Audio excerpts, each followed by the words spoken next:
Broadcasting WJFK-FM, Manassas, Washington, D.C. This is the Don and Mike Show.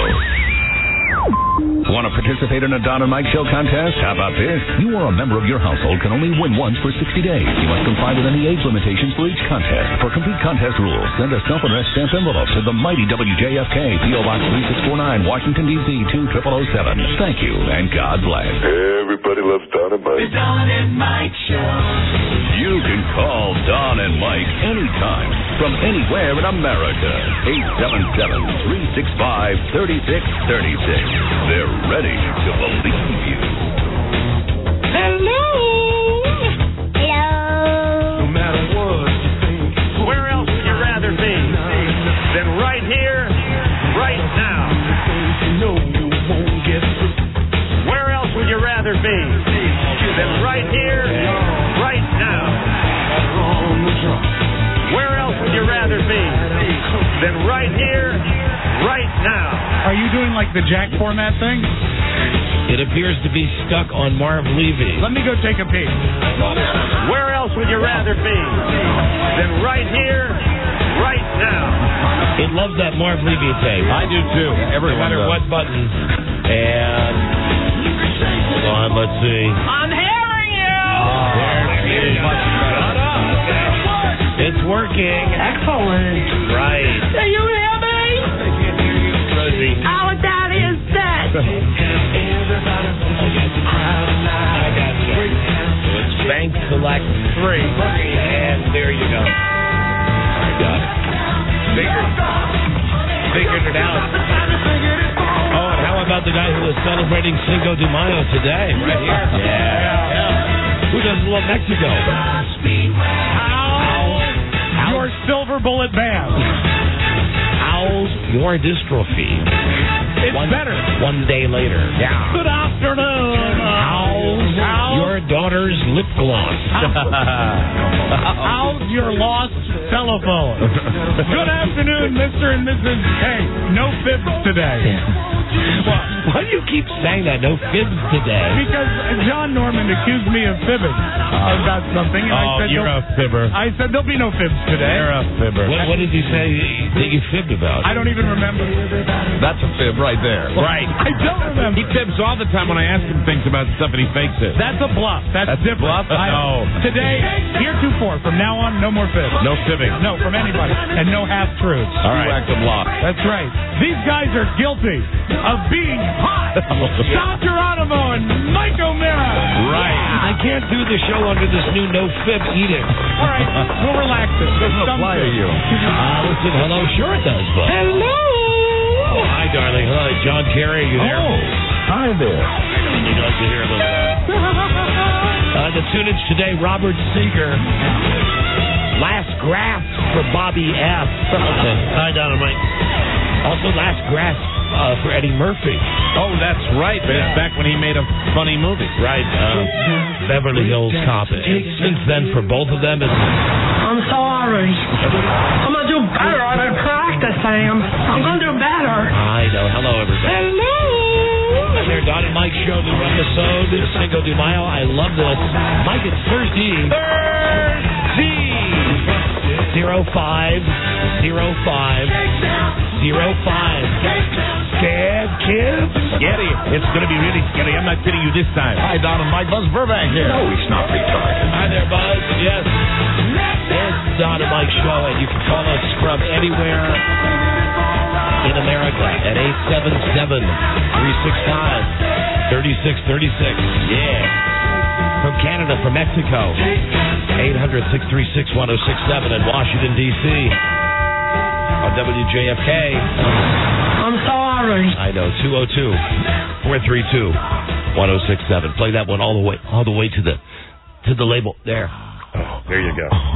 That was the last good blast for Mr. Bob S. That was for BS.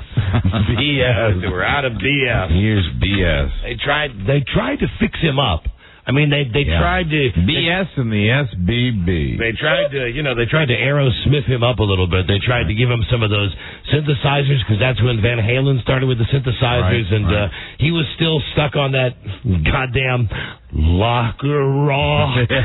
Bob Seger is, or as they call him today, Bo Bice. I think Bob Ice. He still gets a few bucks from Chevy for doing that. Sure. There you go. Yeah. Even like the Rock's been around for a long time. There's a new generation of people that hate Bob Seger who know nothing about the music of Bob Seger except that one stupid commercial. On his greatest hits that came out, I guess, a year ago, you know it's bad when it's his band each holding their kids. Yeah. Oh, they've sort of given up on being rockers. Oh, sure. There goes this show's Christmas card. Yeah, they're not like the Stones. No. Stones haven't given up on being rockers. Not at all. That's sad. They only come out on tour when they need money. And when's their next tour? Like in the fall? They'll announce it on Tuesday. They'll announce it Tuesday. But isn't that like rockers, too? I mean, they're going to basically just sit around and do nothing until they need the money. And also, which one just came out of rehab again? Woody. Ron Wood. Oh, I get him and Pat O'Brien mixed up all the time. Well, they look exactly the same. I told Beth Ann last night, don't tape the Pat O'Brien thing. I said, tape the Primetime Live thing. That was a bad choice on my part. We've got some tape from the Primetime Live with the boy toy. But Dr. Phil yelling at Pat O'Brien was great. Really? See, I blew off the Dr. Phil. I thought it would be lame and lamer. Here's the thing. Pat O'Brien was very, very defensive and still in the slicky boy thing. And it seems like 5 minutes ago that we heard everybody heard it on the internet. The phone call would, I need some Coke and let's get some hookers. I want to do this to you. I want to do that to you. So Dr. Phil's yelling at him about it, and all Pat O'Brien says is, well, I don't remember it. Wow. That's very handy. And Dr. Phil says, but you were in the same room as this woman. She was 50 feet away from you. Now, I'm trying to get some ratings here, and I want you to show some contrition. Please, Pat O'Brien. And then they told us how brave Pat O'Brien was, and what a beloved Hollywood legend and fixture he is on that show that I don't think anybody's watched. I always thought in his bio they put noted asshat. And the funniest part was when they built up to this the last 10 minutes of the show. Join us now as Pat O'Brien faces his staff. Oh, my goodness. So, they come in, and who are all probably still afraid for their jobs. All of those people look like, if you wanted to know what our ratings party looked like the other night, it was these people. Same thing. A happy bunch, then. So he gets in front of them, and it's so disgenuine. It's so just full of crap because did he talk like that like he did on the tape? Did he talk to his staff like that? No, he didn't. But because he's doing it with TV cameras there, it comes off as disingenuous and just PR. So he says he sits down and he's got his perfect suit on, and he's the slicked back hair, and he's like, "Hi, how you guys doing?" And they're all just looking at him, and he says, "I know there's a lot of careers in here, a lot of families." A lot of dogs, a lot of cats, a lot of kids that depend on me being here. Wow. And I want you to know, I'm going to be here. Let's go out and do a great show. That's it? And that was it. So I'm sorry for being a hump? Your dog will eat. No, none of that. I did record it, so if you need tape out of it in the future, I've got it for you. It would be pretty good. It would be pretty good. And the other thing Dr. Phil yelled at him about was Coke. Right. Because they said over and over, what happened in the hotel room that night to this guy, Pat O'Brien? Right. He said, I've been drinking. I had like 6 bottles of champagne. I opened my 7th bottle of champagne. Well, what about the Coke? He said, well, there was just a little bit of Coke. and Dr. Phil would not let that go. Say, right. That's like being a little bit pregnant. There he is. The big expert. But, it's just a question of his skeletons coming to the surface at some point. Dr. Phil's? Yes, trust me. Dr. Phil is now, one of these guys. Now, what I'd like to do, all right, don't just look at it. Right. It happened. It happened. Eat it. Yeah. It happened to Dr. Laura. Yeah, absolutely. All it takes is a tape or a picture. It happened to O'Reilly. It'll happen to all these guys that want to yell at us. It's one thing if you want to do a TV show or a radio show and you want to yell at people and be funny about it. That's okay. But when you're like serious about it, when you're holding yourself up to a level that you could never achieve, but somehow because you're on TV. That's when America wants to see you brought down. Correct. It's just the way it goes. That's half the fun. Dr. Phil a few years back had somebody say something about it. Yes, and then it got quiet and disappeared. Yeah, somebody got paid off. But it could resurface as it sometimes and often does. Absolutely. And after watching that primetime live thing last night, I don't care if Paula Abdul slept with the guy. First off, she can get a better boy toy than him. Yeah, I don't know. I didn't see the piece last night.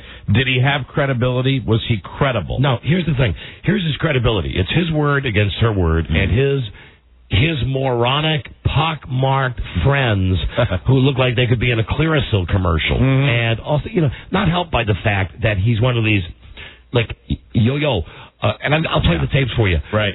Like, she just comes up to me and she starts, like, kissing on my arm. It was dope. And, she's dope and she's fly. And, okay, we had the relationship. Oh, so he's a hump. Yeah. He's a punk. Oh, yeah.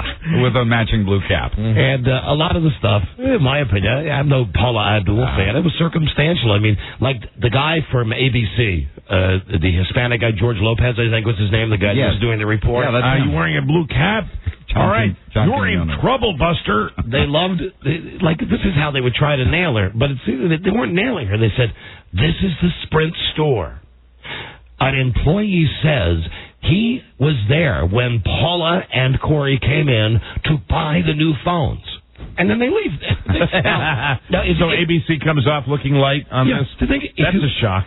If you got a guy that said that, put his face on TV. Right. Let's see a face to somebody. Otherwise, it came off as National Enquirer. Gee, another disappointing primetime live. And, how amazing is that? I don't care if she's banging him or not. I really don't. We'll hear the tapes. I don't think it matters at all. So you think, based on what you saw last night, this thing's not going to go any further? I can't see that anybody would care. Right. I think you're right. I mean, the guy didn't make a compelling case, but boy, he does have the white trashiest family. Does he really? And the white trashiest friends. I mean, he makes Scott Sable's family look like the Kennedys. Really, like Camelot. How great was it when the mother, they handed her the lyrics? There's a song on this guy's album about Paula. It's like it's called Politics. That's what it is. But Paulati, Politics. That is clever. And that's something I thought that was something I thought he got in his shorts after he had sex with her. The politics. So the guy comes across as a total scumbag. Is that the way it goes? Well, Mike, I've got the tapes. You didn't see the show. Okay. You'll be able to decide for yourself about that. They hand the lyrics of Politics to the mother, and the guy from ABC says, "How does that make you feel?" And she says, "I am shocked." Oh, God. Yeah. She had never seen the lyrics until we showed them to her. Oh, so nothing. No. So all this hype about nothing. No, I feel intellectually raped. Wow. But come on. Strong words, Rob, what did Bob Knight say? If intellectual rape is inevitable, lay back and enjoy it. I didn't say I didn't enjoy it. And he got in big trouble after that. Gotcha. And before I tell you about our Cinco de Mayo promotion today, yes, I'll just take a moment out. I very rarely do this because I'm a humble man. But Don Geronimo. Sear. Yes, for Scott Sable. Predicted it, yes. You were the only one, and I give you full and total credit on that. That guy's out of there. You called it, and he was your guy, too. So you were using your mind, not your heart. I just had a gut feeling about his gut that last night would be the end. What do you think did it? You think it too cocky? Do you think that's what it was? Too cocky at the end? If you want to know, I stand by my gut instinct that this show is rigged in some way. It's about time to get rid of the fat boy. That somebody says, listen, okay, we're just not going to count, these 20,000 votes for Bob Ice. Why do I get the impression that everybody else on that show just breathed a sigh of relief? Now that Sable's gone, he did not look like he was popular among his peers. Although you did have the moment last night when you didn't know what he was going to do. No. When there was a moment you thought he might wig out. They turned to the Russian kid with a hole in his throat, and they say, and he's the nicest kid in the world. He would have, gone quietly. I'd say, it's your birthday. We didn't get you a birthday card like they're going to let him down. Yeah. But congratulations. We'll celebrate next week. And turn Scott, you're out. And you go home tonight. Yeah, and that's when he got the private pile look in his eyes. That's his first thing. Just for a moment. See, he's doing a little bit of the lip bite. Oh, I'm glad you got that. He was doing the lip bite, just going, okay, I got the lip. I'm biting my lip now. Bite my lip. I got to go home. Yes. Oh, Paula. Yes. Paula Abdul. Oh, man. Ooh. Man, I want some Paula Abdul. Yeah. I heard they gave her flowers. The contestants gave Paula flowers. Well, they handed out flowers, but they handed them to Randy and Simon. And it looked weird. Homo. That is wrong because... Sure did. Hello, Don and Mike Show. Hey, guys, great to talk to you. I just wanted to say the only thing more disappointing last night than the Paula Abdul special was the fact that Scotty Fat Boy didn't freak out there. I was hoping he was going to blow a gasket. We all were hoping. It would have been great television. Yeah, but, he's got the whole tour thing to look forward to this summer. Right, I mean, exactly. why go crazy now? Why not go on the tour? And, when you get to the last leg of the tour, then you kill Simon. That's when he goes ballistic. If you want to see someone wig out, wait when they assign who has to share a dressing room with him. You want to see someone wig out, watch Channel 9. Oh, yeah. Watch J.C. Hayward. No, has for years. Now in high def. Don and Mike Show. Hey, Don, I hope nothing ever happens to you in your career that you have to go through rehab or something, or maybe Frida smartens up and leaves you. Hey, dude, hold on. Hold on. May I offer a preemptive strike here? I have already done that. Yeah, well, he's trying to do the good thing, and he's coming out to make amends in it. Hold on, Pat O'Brien? Yeah. I believe what I heard was that we were making fun of Pat O'Brien because he had not come out and expressed remorse. No, it was total... He's embarrassed on what the phone call that he made. He's in rehab because... Did you watch the Dr. Phil show? Dr. Phil... Hold on, did you watch the show or not? No.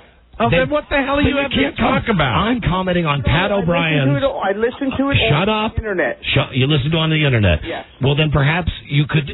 Maybe you're not...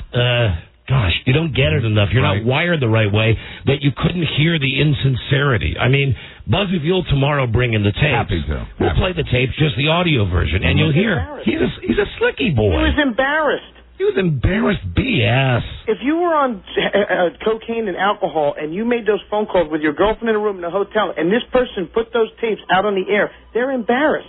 Hey, dude. Sure. Dude, yes, I don't disagree with that. And, it wasn't just Pat O'Brien. We were giving Dr. Phil a hard time, too. Well, Dr. Phil's an adulterer. He's already... That's what he did. Yeah. No, that's the thing. Okay, but either way, a few years the point is everybody's got a skeleton in their closet, and God knows I've got them, and I've been pretty honest about it. Here's the thing. Really, can I just say... I remember when that all went down, and, the fact is that the way it was handled was, you came in and you were... as broken up about that as anybody, and you came out and dealt with it head on. I remember that when that happened. But you don't turn it into a goddamn prime What if you come to me and say, I know you've got a wife and a family, and I'm here. Yeah. The show must go on. I would have been pretty pissed off if you did that. And listen, if Pat O'Brien really wanted to do something, he would have done what I and other people in that situation have done. You speak to the people privately. You speak to them privately. You don't go on another network TV show to try to revitalize your career and bring cameras in and bring in a public PR move. Yeah, pull a Rush Limbaugh. Is that what you're trying to say? What do you mean? What does Rush Limbaugh have to do with this? Hey, can I ask you, What he did with his mistake that came out. Have you made a mistake? Oh, I don't admit that I have. I have definitely made tons of mistakes. You don't admit or you do admit? I do admit that I made tons of mistakes. Why are you you sound angry. Wound up I'm not about angry. this. I'm not wound up. I'm just saying, I heard it in the beginning of the show. I love listening to it, that you sounded like you were giving him a hard time. I mean, that's right. I was giving him a hard time. I think it was, as I said, because he was too slick. It was disingenuous.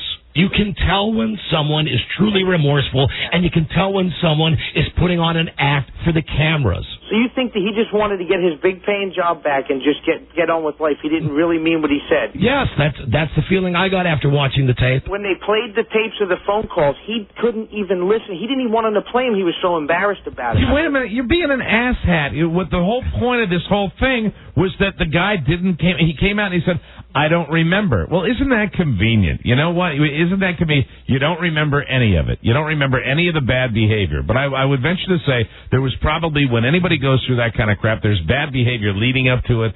And, it's just, I think it's a cop-out. Yeah. And if you saw it, it was disingenuous. It was not from the heart.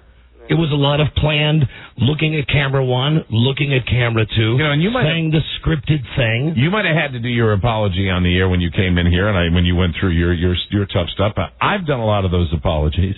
And normally what they involve in is gathering the people around, and there are many times that I don't remember, and I really don't remember, but I pretend I do when I'm saying I'm sorry. Don't be such a jerk, okay? Don't be so angry and adversarial, asshat. Wait, we're not going to be mad, and go Ravens, and... Oh, Jesus.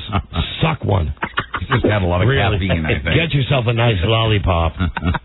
Just suck one. Get an all-day sucker. Yeah. Just suck that baby. Get a Pat O'Brien sucker. Suck or just hang up. Suck one. A POS? Yes. Pat O'Brien sucker? Yeah, the POS. No. Oh, Lord. Oh, Lord. Hello, Don and Mike Show. Hey, that guy just called is a total tool. Thank you, Captain Obvious. I mean, okay, he's sorry that he got caught. He's not sorry they did it. He's sorry he got caught. Everybody who's done anything is sorry that they got caught. That's universal, no matter what it is. Because no matter what it is, if you're stealing a pack of gum, or if you're robbing a bank, or you're doing whatever it is. All right, here's the deal. I got to come with this. I don't know when you want me to do this, but I got to come clean on something. I know I'm serious about this. It's nothing, drug related or anything bad like that. In fact, it's frivolous, but it's something I gotta clear my conscience. All right, why? And I didn't tell you in the office, and it's about this motorcycle thing. What about it? It's a source of embarrassment, and it's minor. It's a tiny little thing, but I might as well. Are you ready for it right now? Sure, lay it on me. All right. Now, I want to first say, before I start this, that Buzz and I really enjoyed the course with these guys. It was fantastic instruction. Yeah. At the end of the instruction... Your motorcycle class. Yeah, the motorcycle course. Buzz had to leave early, and I said, well, I want my little certificate, because one of the things you do is you get a waiver for the skills test when you go to DMV to get your motorcycle license. Right. And I said, well, I'm going straight to DMV because I want to get this thing in hand. I said, Buzz, I'll bring you years later. Right. And I went in, and I got my little certificate after this. I want to thank Tom...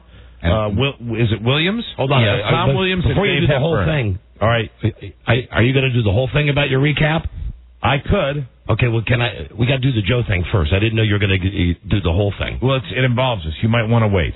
But it's a confession. Wow. It's a confession. Well, that's a good tease. I'm ready. I hate to surprise you. I mean, but occasionally I do bring a surprise or two into I know you do, but we do have a contest in 2 hours that we have to solicit for. Whatever. Then I won't tell you. Well, then I'm keeping it to myself. Well, that's a great tease. I've just made a different call. I've now made a different call. I'm going to carry it to my death. Mike's confession coming up later. We can't wait that long. That's right. Can I just hear your confession and hear the plug about how nice the place was later? Yes. Please? Yes. Okay, thank you. After all of this, and all my excitement and my glee, more than his. He's into it, but I'm really into it. So let me see if I follow this now. You got done with the class today. I got my little certificate, and on the way home from the course this morning, which we passed, and I'll go into detail about that later. Right. I went to DMV. So you were going to go and get your license. Yes, I was. Which I assumed you had today. Yeah, I took the test at DMV after going to the test. Oh, good for you. And I flunked it. Oh dear. Yeah, he said you should. Now shut up a second. Okay. Let me just finish here. Mike, can I? Before I know he said that we should review the book because it's got to. Yes. Mike, can we have a moment? Can you and I have a moment? Yeah. I'm sorry. All right. Okay. Okay. It was a tough moment for me. Because I'm really not. I feel like I'm embarrassing those guys as well. But here's the deal. They said, can everybody just let me say this? Yeah. They said to us, they said to Buzz and myself, they said, listen, the DMV portion of this, as far as the book part, has slightly different modifications and covers some different things that you have not taken in this course. Make sure you take the sample test and read the book. I didn't think I had to. I thought because that call we had gotten, and now I know the calls I'm going to get. And I almost didn't want to come in and say that because I know the kind of crap I'm going to get about it. Because the guy said, hey, a tard could take this test. So in essence, you and Buzz went to this motorcycle, the learn how to ride class. Yeah, now the riding skills test is and the basic knowledge is there. The only difference is I must have hit the questions that were slightly modified, and I just But it was more than that. So you were fresh out of the class. All right, look, I'm trying to make excuses. I knew this stuff. I should have, but what I did was I panicked in the test. Maybe in my excitement of going through this so quickly, I panicked. And Mike O'Mara, you're grounded. Thank you, TV's Alan Thicke. Now, do you take it like a driving test on the touch screen, the computer touch screen? Yes. Yeah, it's the written test. And here's the deal. I skipped a couple of questions. You're an idiot. I walked up to the lady. I said, I thought that when you skip them, you can go back to them. She said, yes, you can go back to them, but you had already exceeded the maximum number of incorrect answers. Oh. Do you test well? No. I mean, like how do you do when you do like the written for your regular operator's permit? No. You don't do well there? You aced the written motorcycle test, and the course itself, you aced that. Yes. No, but it was my excitement. It was everything. And there were just a couple of ones.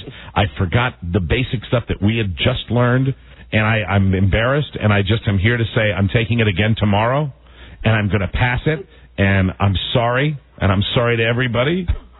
Oh, that is that. And I'm filled with remorse. Do you forfeit your fee? For what? When you pay to take the test. Is there a fee? There's a $2 retake fee. Oh, okay. And then I had to sit and wait while, the whole DMV process while I'm listening to every Spanish dialect known to mankind. Do you hear me? I would think DMV wouldn't be crowded on Cinco de Mayo. Run this joint anyway. That's what I was chomping at, and that's why I'm sorry to I know you got the agenda, but I didn't know. I didn't know you got to give me at least before the show. You at least got to say to me, I got a big something I want. I didn't want to do it, but all this talk about hey, coming clean, and being honest, showing remorse. Would it help? And it was not a dirty little secret, but it was a little. You're an idiot. It was a little thing. I'm You're an idiot. I had been beautifully trained by these guys, and not a big deal. You were excited. They had said, in addition to this course, read the manual. Right. Read the manual and review the testing procedures. Is it 25 questions? Would you like to take just a moment, just very quietly, to gloat? Well, they did say that we should wait and read the book. And I'd like to point out Buzz hasn't passed the written yet. You turn. All right. And now you're supposed to say to me, okay, I can't stop. And thank God you didn't run over the instructor. Okay, let's review these charges. Mike, your charge was U-turn? U-turn, yeah. I suck at U-turns inside a box. And once again, in the test, I had my worst stop ever. And it wasn't a question of out of control or anything. It was just I didn't stop as well as I should have. Not that I didn't stop the bike. There are several things you have to do. I kind of, locked the rear brake up a little bit. Is that it? Do you have anything else about Mike? No, that's about it. I mean, there was just that clutch jumping incident at the beginning, but that's, I had one of those the other day myself, so that's a wash. What was the clutch jump? Where Tom said that's an automatic failure if you run over and kill the instructor. Oh yeah, when he said, did you do that? No, but I came at you guys the other day. What was the thing? Here's the deal. What was the thing this morning that I said I'm going to talk about on the air? I completely forgot. Do you have any memory of that whatsoever? I'll think about it, and when I come up with it, I'll tell you. But I've been too racked with guilt here, with all this. You must feel better now. No, I don't. No? No, I regret having said it. I feel better. I'm glad you were on. And, Bud, I bet you do feel better. And if you want to, there's more. There's a little bit more, sure, go ahead. Later. Do you want me to get it out of the way right now or what? Is it more about your personal failure? I do. No, I want to thank those two guys. Can we wait on that? They deserve it. Tom Williams and Dave Hepburn, who were phenomenal. And they taught the safety course. They were great guys. And I want to say this. And I'll say it 2 or 3 more times in the show because they deserve it. They were great. True. I think they have a 50% success ratio. Oh, that's nice. Thank you. Thank you. Pour don't just shake the salt in. Pour the whole thing. Who mentioned a bad toe yesterday with me? And from 15 years ago. You're right. 15 years ago. This is true. One time I take my shoe off and you're overwhelmed by the scent. And you had to throw in the bad toe thing. True, I did do that. I'm standing in front of the computer screen and I'm like, this is going to be no problem. And then I hate those panicked. computers. Those computers are a horrible way to take Then I panicked and then I got stupid. You've been up and I'm talking stupid mistakes that were, they're right in my mind. Do you remember any of the questions you passed on? Nah, I do, but I'm not going into it that far. Yeah. You know? I was hoping you could just share one. It was one about an intersection. I don't remember. It's all squash. I buy my bus pass for $40, and I'm first always, so that's why I'm first. How many are you? I'm serious. I'm studying this thing tonight like I study for the bar exam. I mean, I'm going to go in there tomorrow. You don't need, when it comes to bars? Yeah. You pass. Yeah. Pass. He goes in. Oh, that's another thing. I'm not studying tonight. Cinco de Mayo. Just as well. Some things take priority. Don and Mike show. Hello. Hello, Mike? Yes, hi. You're on the air. Mike, I can't believe you failed that test. Those questions are the most commonsensical questions for motorcycle riders anyway. Yeah, for motorcycle riders. Mike, you've been riding since you were 3. That's right. How many are you allowed to miss?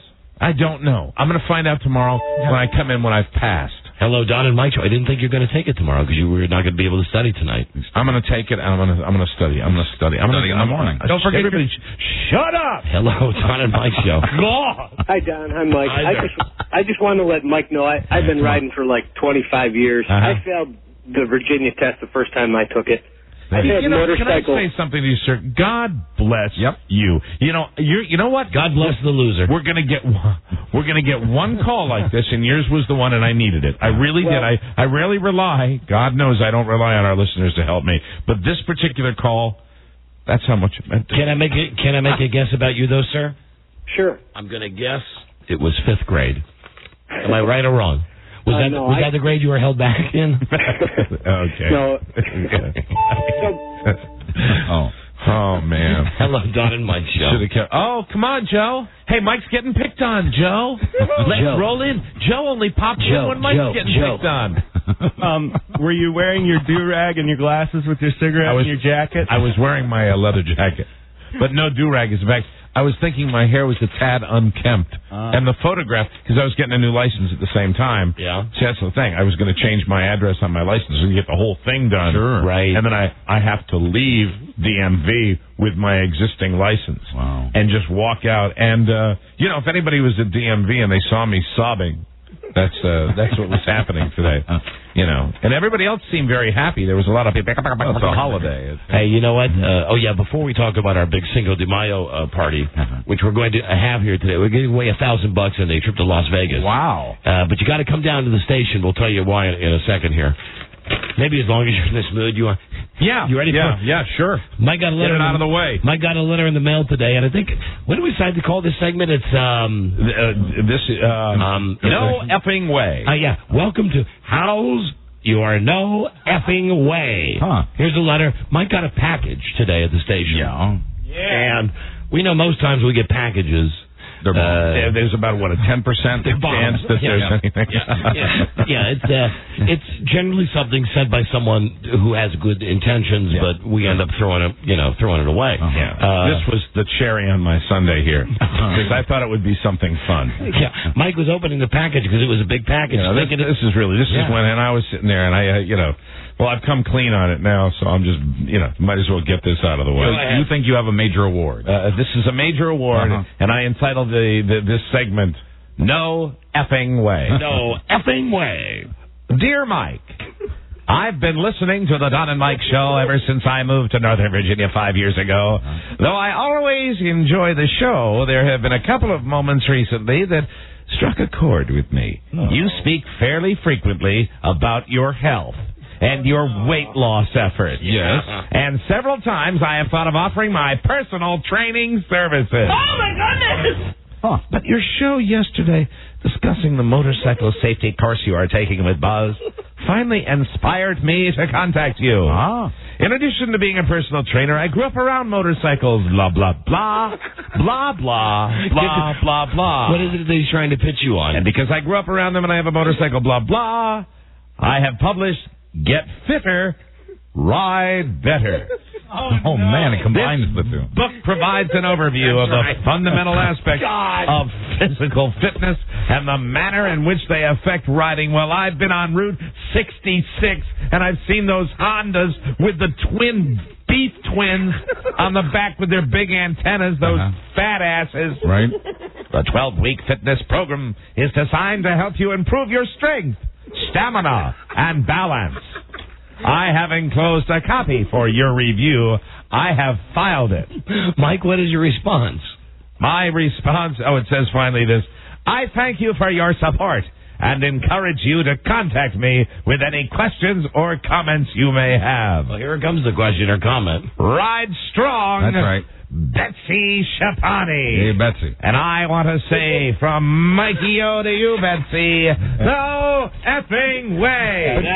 Seriously, I think one of the attractions of riding motorcycles is that I see a lot of fat guys on them. Big guys, sloppy fat guys. you might consider this as an alternative. A lot of your previous exercise equipment had the word lounger in it. Yes, this is true. You know, this might be a and step now up. he's all. You see how giddy he is right now. Yeah, well, and he only got 1 point less than me on the final evaluation. Mike beat me by 1 point on the exam. I think, frankly, they ought to take more points off for certain aspects of that training. Like what, Mike? Like the box, which I hate. The U-turn box, because I was so sloppy fat, Betsy. I'd like to restate. I'm not. It's not that I'm out of shape, Betsy. It's that I'm stupid. I'm too stupid to take the basic test. The test. Do you see people that ride motorcycles? I do, Betsy. I'd like to restate. Buzz hasn't taken the written yet. This is true. He'll pass it. You think? Yeah. I think he will. Yeah. He'll do what he does. He took notes. For God's sake. Can't take notes to the DMV. So Buzz will get that part of it down. As far as it's just the physical coordination that I have a little trouble with. Just a little bit of that coordination. What if he trips on his way? Did the instructor ask you what he asked me? He asked if somebody was going to be accompanying you on this rolling thunder. Perhaps like when you're sitting in a sidecar. A couple of hundred bikers, actually. Yes, of course, you'll have lots of friends out there. Well, thanks to yes, get fitter, ride better. I've lost 40 pounds and my bike goes faster than ever. Thanks, Budsy. No effing way. No effing way. But no, can I say, she was concerned, and I appreciate. Hello. Hey, what's up, guys? Don and Mike just burned a bunch of calories right there. There I go. Look at that. Hello. Hey, how you guys doing? Hi there. You're on the air. I wanted to ask Don, during that primetime live thing last night, did they see how goofy Randy Jackson looked during that Journey clip? Yeah, I guess we've talked to Joe Ardinger's best friend, Ross Valerie, about this before, that Randy Jackson. Wasn't Randy Jackson a bass player? Yeah, in Journey. And it was in one, I don't recall which video or concert it was, but he had like an awful-looking Clarence Clemens, Sgt. Pepper's. Just like Clarence Clemens. I think it was the Raised on Radio tour, because he replaced Ross Valerie for that tour. And imagine my happiness when I asked Russ to sign my Raised on Radio LP, and he said, Randy Jackson. I didn't play on that one. Dear.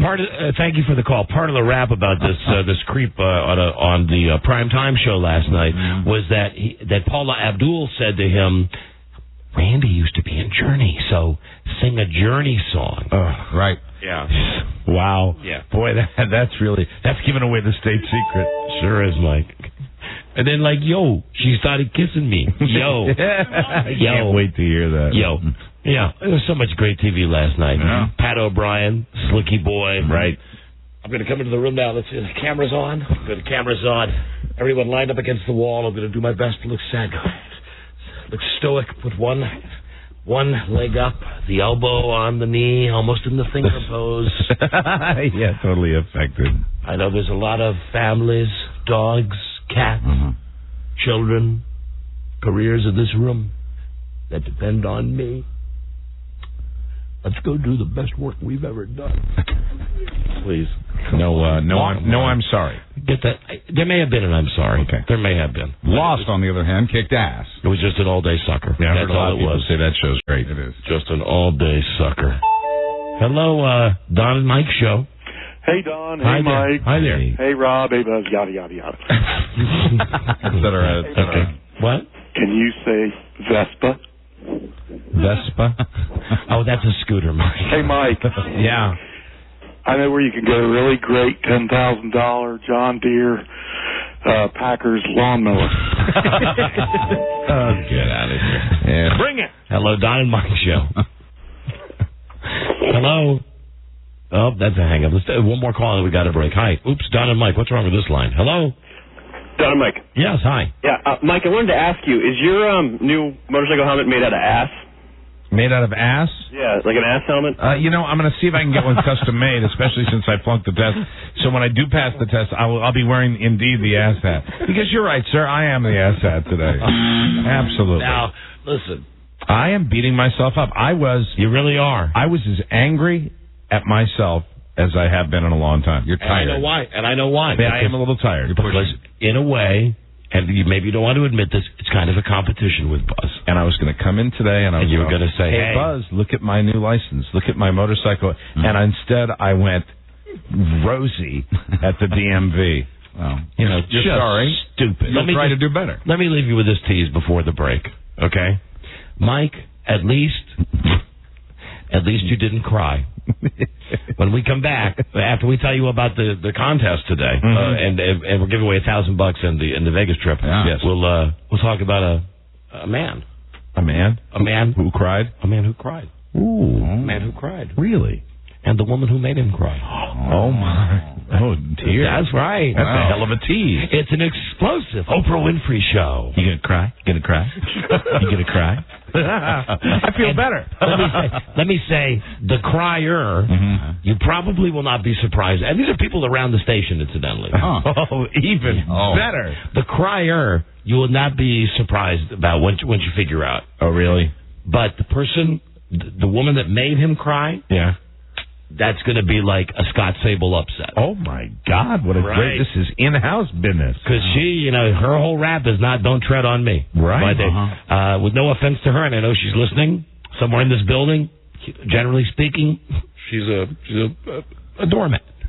Wow. Speaking, she's a very wonderful woman, but she's not into confrontations. Oh, this is exciting. But today was different. Well, I guess it was. Yes.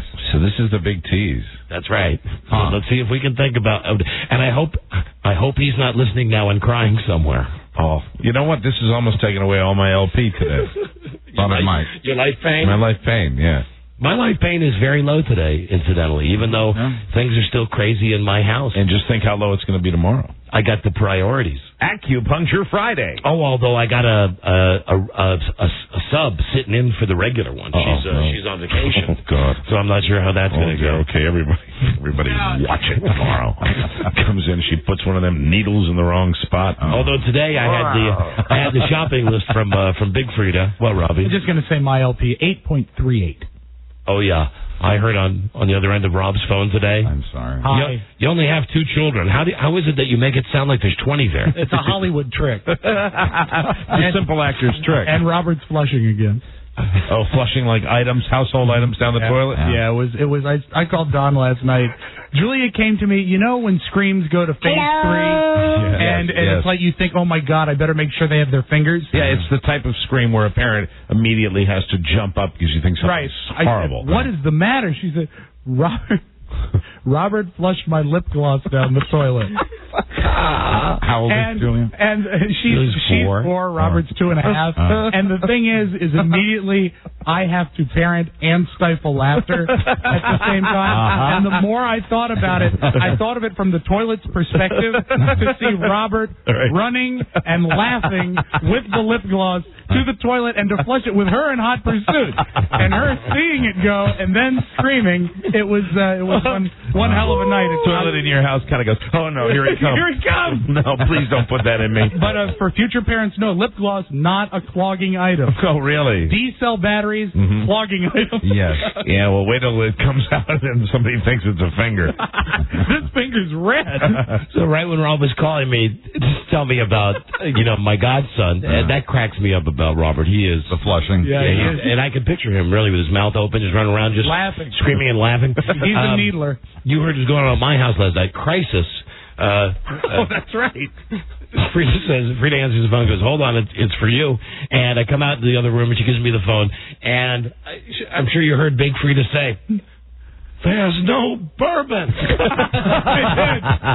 first I heard your wife say, I said, is Don there? She says, yes, he and Grandma are at the bar. Well, how nice. And then I hear in the background, we're out of bourbon. No bourbon in the house. So she had to get by on SoCo last night. Right. A little Southern Comfort. And then today... How's your cordial? How's your mother-in-law? How sweet is my mother-in-law? She comes by and she gives me a Post-it note. Right. That has 8 different varieties of bourbon. Oh, wow. Not that she wants all 8. Any of those will do. See you later, Jack and Coke. It's rated from top to bottom. What's her top brand? Jim Beam. Very nice. It's a big bourbon weekend, what with the Derby and all. Yes, yes, the mint juleps. So I got her the big, like, Costco. I mean, the thing, it's like one of those big water bottles that you see out in the hallway. Like a water cooler. Yeah, like a Culligan Man thing, yeah. Kind of has like a spigot down the bottom of it. Gigantic. I said to the guy, I really said to the guy who was checking out, I said, how come you don't like sell the stuff that I like in these gigantic bottles? Like, you're making me buy these by comparison tiny bottles. Yeah, but the thing is, if your stuff, I've been in there. I've bought booze for parties. Yeah. Your stuff, if it came in that, you'd have to like get a second mortgage on your house because that's the expense. Vodkas are expensive. They're the most expensive top shelf stuff you can get. This bottle of Jim Beam made my bottle of vodka look like one of those little airline bottles that Dexter Manley was drinking and putting in his vest that day. It's a good thing. Make you want to drink more this weekend. And just because you look at that big bottle she's got, all right, make it a double. Make it a quadruple. Okay. Hallelujah. If we're going to double my normal, it would have to be a quadruple. Very good. But I don't have a problem. Mike, Buzz, Yes. Rob, and they've all got a lot of dogs and cats. Yeah. And we'll be back after this commercial. I hope you enjoyed this disingenuous moment. We've got work to do. I always do. I have tests to take. Oh, excuse me. I have to rephrase that. I have tests to take. Okay, we'll be right back. This is the Don and Mike Show. This is the Don and Mike Show. Attention, Nils is dead. I repeat, Nils is dead, f***head. So's his pal. And those 4 guys from the East German All-Stars, your boys down at the bank, they're going to be a little late. The Don and Mike Show. 98% perfect. All of the time. Yeah. The Don and Mike Show. Right. IndependenceAir.com, the official airline of the Don and Mike Show. We're giving away a vacation a day in the Bumble Bay to Las Vegas. Go to flyeye.com. We're giving away the trip today. And here's what we're doing. It is Cinco de Mayo. Yes. Cinco de Mayo. We ain't got no badges. We don't need no badges. I don't have to show you any stinking badges. So how will we be celebrating today? How will we be celebrating today? This is an in-studio contest. Mike, you might notice that we've got tarps on the floor. That always means something special. Be one of the first 10 real men to show up here at Don and Mike World Broadcast Headquarters, 10800 Main Street in Toothless, Fairfax. You got about an hour to get down here. The prize is today's vacation to Las Vegas and $1,000. Oh, my. So you can gamble. So listen, hombres. Here's what you'll have to do. That's my perspective on money. We have decided that, I guess it was back, I don't know, Christmas time. We got snow, and we had Joe go outside with a bunch of listeners, and Beth Ann, remember, spent hours the night before making snowballs. Right. And we had a contest to see how long a guy could keep a very cold snowball in his underpants. Very good. Today, in honor of Cinco de Mayo, it'll be hot balls. Now, we have Nerf balls. All right. Joe is going to be making a concoction for us. Yeah, Joe's got the little Nerf ball in his hand right there. He knows hot sauce. Joe's going to be making a tribute to Cinco de Mayo with a very hot sauce. He's going to soak these Nerf balls in the hot sauce. Marinate them. And in about an hour and 15 minutes, 10 guys will be here in our studio. You could be one of them. You got to come down. This is a last-minute thing, but this is how it always works out, you gringos. Yep. You come down. Amigos. You come down.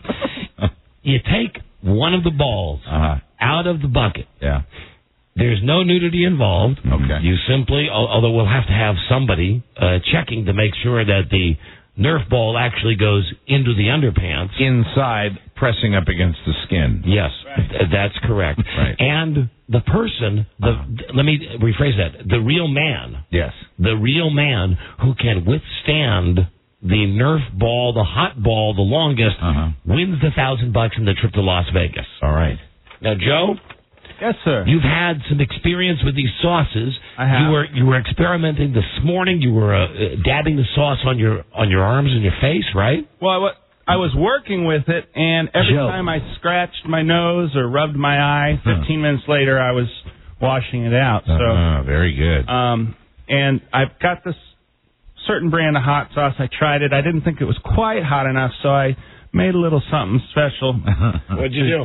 I made a little something special to heat it up a little bit? Yeah, spike it up. Joe's a hot pepper guy, right? Don't you grow hot peppers? Yeah. Hot pepper. Yeah, that's what he grows. He makes great sauce. This is a blend of herbs and spices, if you will.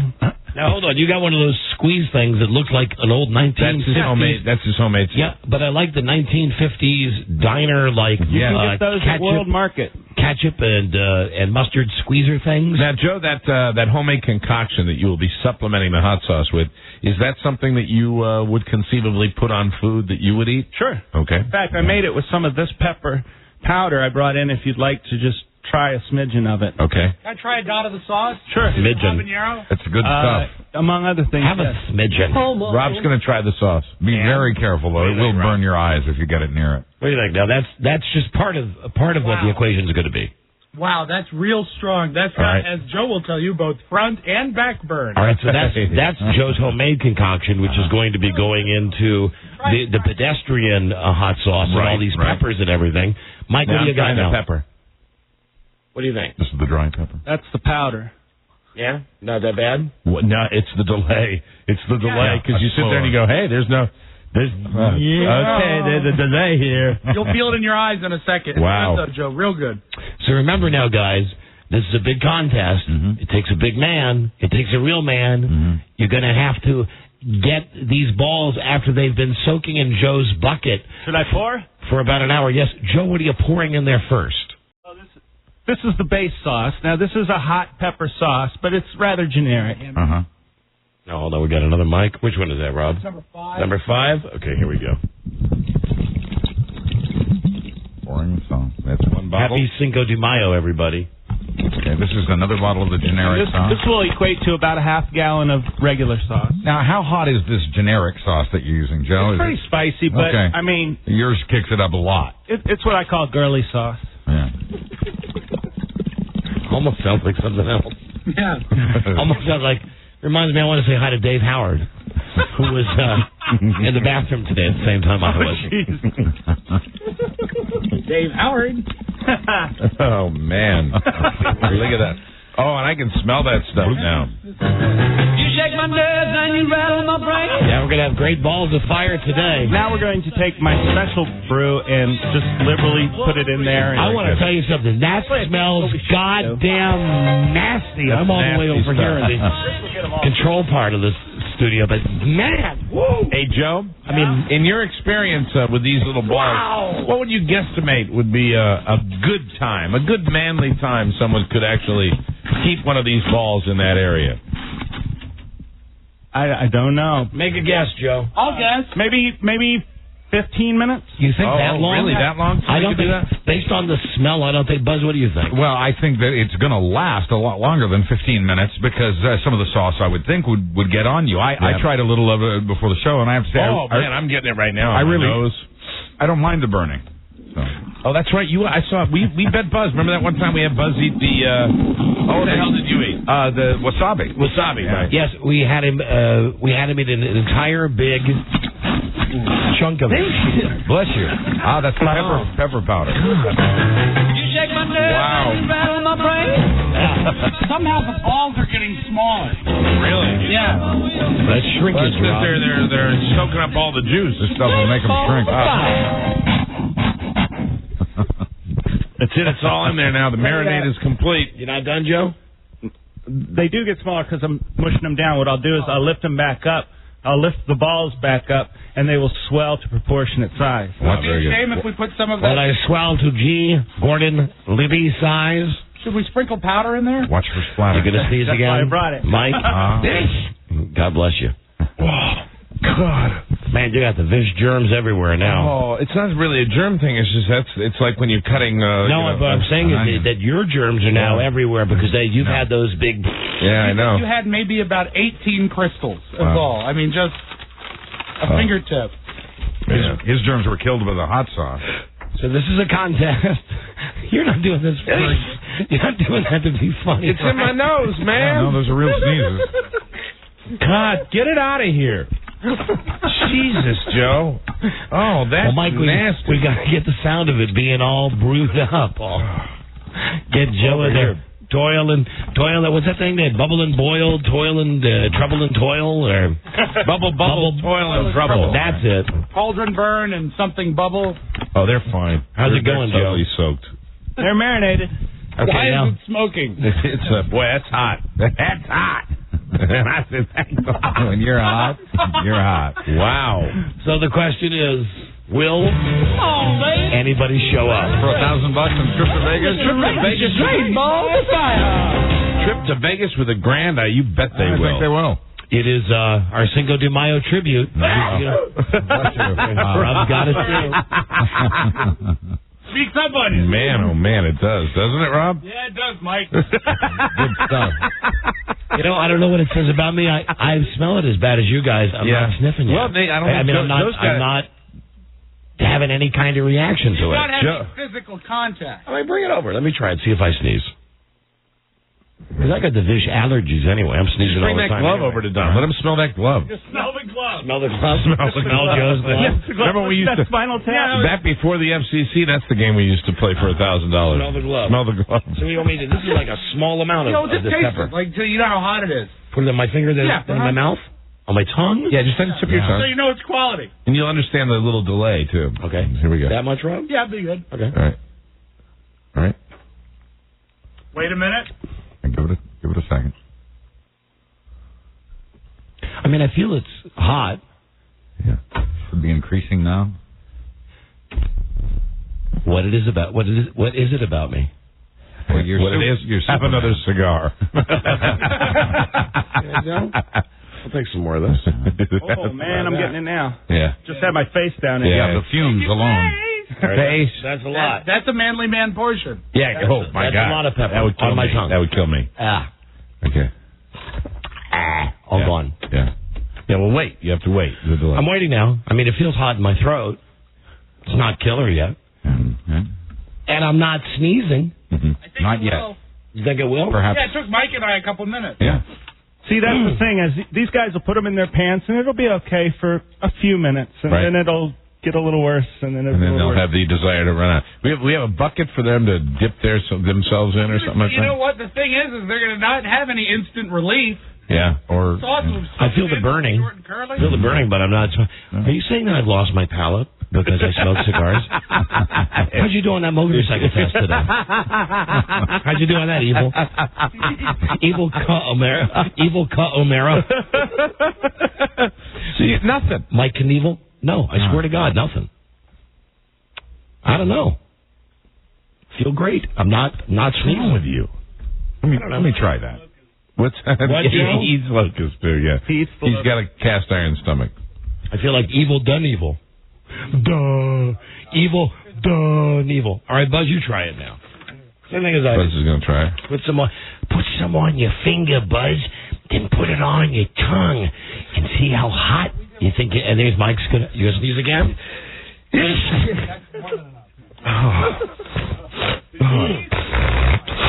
Oh man! No, that wasn't me. Buzz just like popped it into his mouth. And he took more than done. Oh my God! How can you do that? All right, Buzz. What's the verdict? It's good. Oh, wow. It's hot, it's spicy, but it's delicious, and it has a great flavor. Now, I've not tried the powder yet. I'll try Okay, try the powder. Yeah. sauce. Try the powder. All right, try the About like that, right? Yeah. Okay. And Hold on. Rob's waiting to see what the reaction would be. It's coming up quick. Oh, you know what's nice? It's mostly in my throat now. I feel like Peter Jennings. So how do you think that'll feel in the pants? It'll hurt their warm. parts. It'll hurt their daisy. Yeah, we need guys. We need guys to show up for this. They're going to want to rinse the area immediately. Yes. Yeah, we must have. Well, they can run down to the bathroom. Don and Mike show. Yes. Sure. That bathroom's going to be lovely. Hello. Hi, Ben. Hi, Don and Mike show. Hello. Hello, is Don and Mike available? No, they is not available. Can I take a message for them? Hey, Don, I was just going to ask if that's what Paula Abdul said. You can feel the heat in your throat. That's Screaming Joe's homo sauce. What size is that ass hat, sir? Wow. Hello? Oh, he's gone. He ejected. What, Joe? Here's good news. I've been in here about 8 minutes. Yeah. And where the sauce got on my wrist is tingling. Ah. Tingling off. Tingling. Yeah. Mike's going to sneeze again. It looks like Hello, Don Mike show. I mean, well, Buzz, me and you. Yeah. Apparently immune to this. Love the hot sauce. Not sneezing. So hard in my mouth right now. Yeah, it's tough. Hello? Hey, guys. Hi there, Don and Mike show.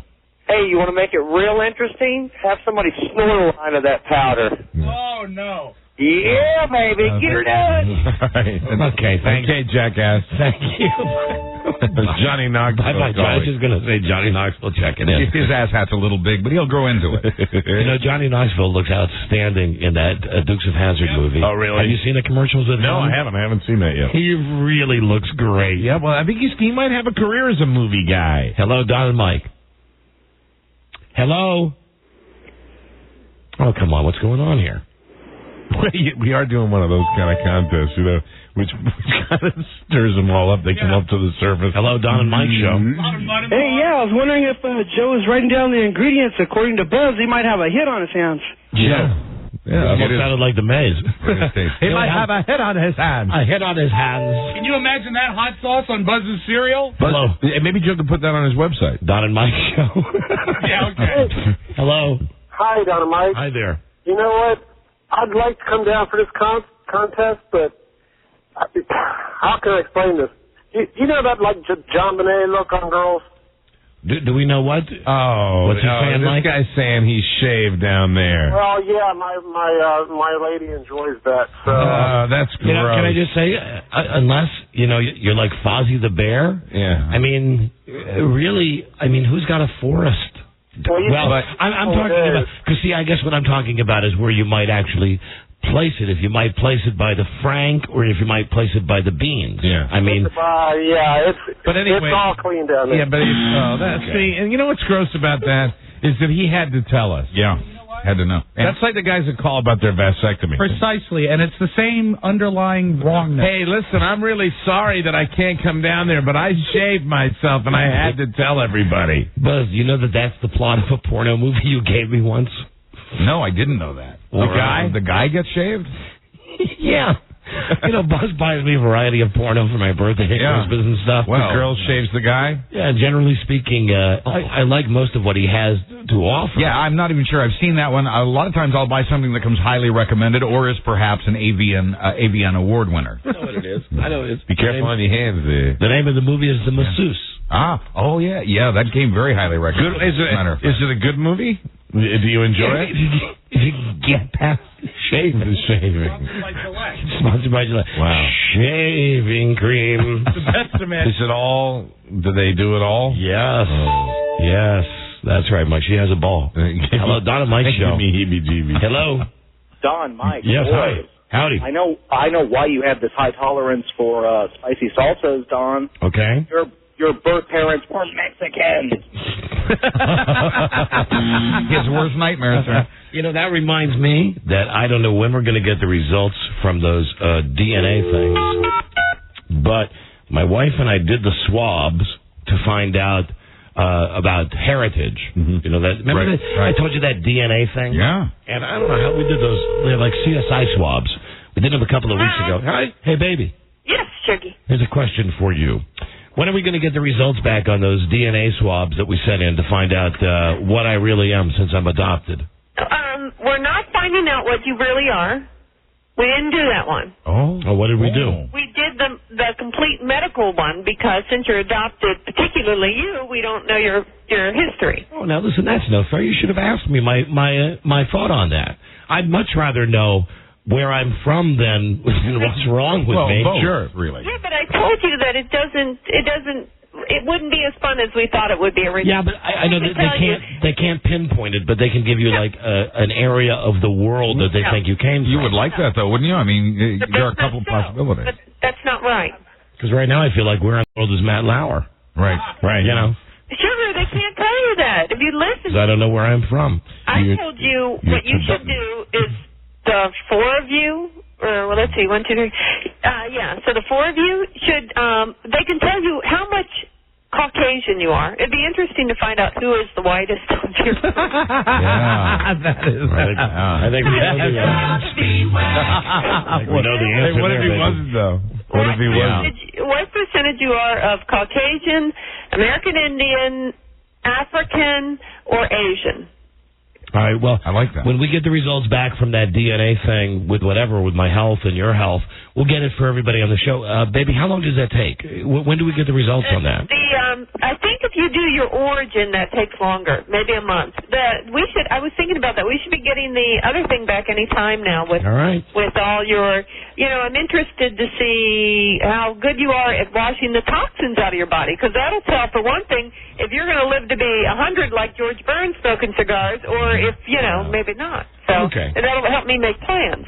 Listen, you make plans for my impending doom. Well, think about this, because you were right there with me. A good wife you are last night, watching American Idol with me.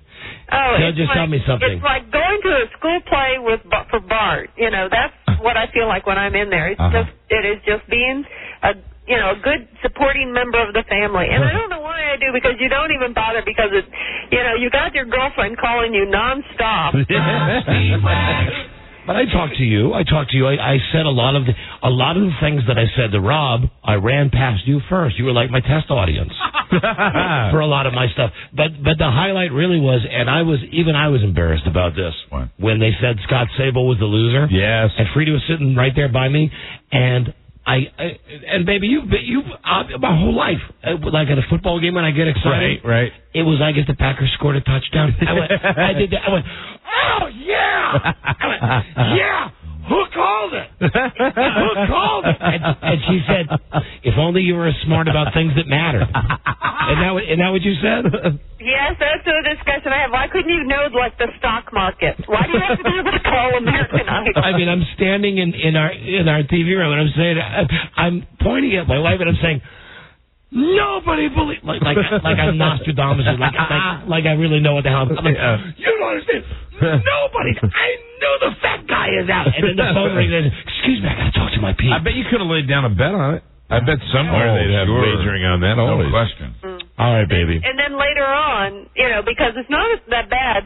See, I want you to be a good wife, but then you have to come and chat with me and rehash and relive the glow. And then I had to grab your little lips and just tell you, not that interesting. She did.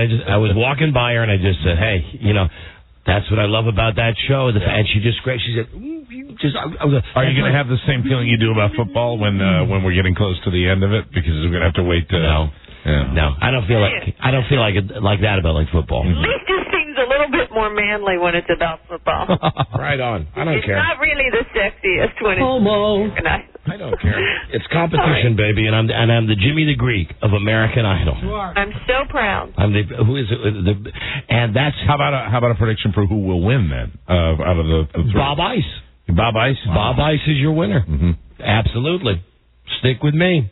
I'm still not sneezing from the hot sauce. You are the stallion of American Idol. Bingo, baby. Bingo. All right, baby. I will see you later. Goodbye, sweetie. Okay, tell your mom. I already told you. I got her booze. She was happy to find out you got the big size. That's good. Got the biggest possible, so she's set through the weekend. Let her have her bourbon. All right. Bye, sweetie. Bye, baby. That's sweet, Mike. Now, hold on a second. We have guys calling about the Used to sing it to my relatives, right? Hello, Don and Mike show. Yeah, this is Rick. I had a quick question about the competition. I was wondering if you share a condition with Ron Mexico if the prize doubles. What, you got herpes? Wow, that would make it. Ew, no, disqualified. Disqualification, Gross. yeah. Oh, gross. So you'd have like sores and stuff. Oh, God. Maybe. Ew. Maybe no, keep them out of here. Maybe you would. Hello, Don and Mike show. Oh, gross. Hello? Hey, Don. Hey, Mike. Is this Mike Landis? Don. I don't know, Mike. It's the same guy. Going on, I think so. Hello there, Don and Mike show. Yeah, hey, Don and Mike. Yeah, we are. Hi there. Hey, Shaving came up a couple minutes ago, and about Frida, I was wondering, is she got the big Earth Mama, like Big Frida? Hold on, I couldn't understand everything you were saying. All it was I know is you brought up shaving my wife and my mother-in-law. Uh-huh. Yeah, I was. That's the question. I want to know. Hey, sir, hold on a second. Hold on. All right, I'm gonna implore you. I've had a kind of a long day, okay? Okay. I want you to try real hard to put a legitimate sentence together. All right? Okay. Go. I'm ready. Frida, does she have the Earth Mama natural bush like Big Frida? Like Big Frida, like you know what my mother-in-law's got going on down there. Yes, Okay? yes. Like, He believes he does. He did do it. He did do it. Oh, God. and the answer is no. Everyone knows my mother-in-law has a landing strip. Everybody knows that. I didn't know that, actually. I call it John Wayne Airport. Oh, God. I apologize for my language. Isn't that the airport? My eye popped out. How does it taste? My eye just popped out. You are a prying, pip-squeaking ass. Oh, Jesus. Okay. So listen, guys, seriously, this contest. Where did you find these peckerwoods? This contest with the... What contest?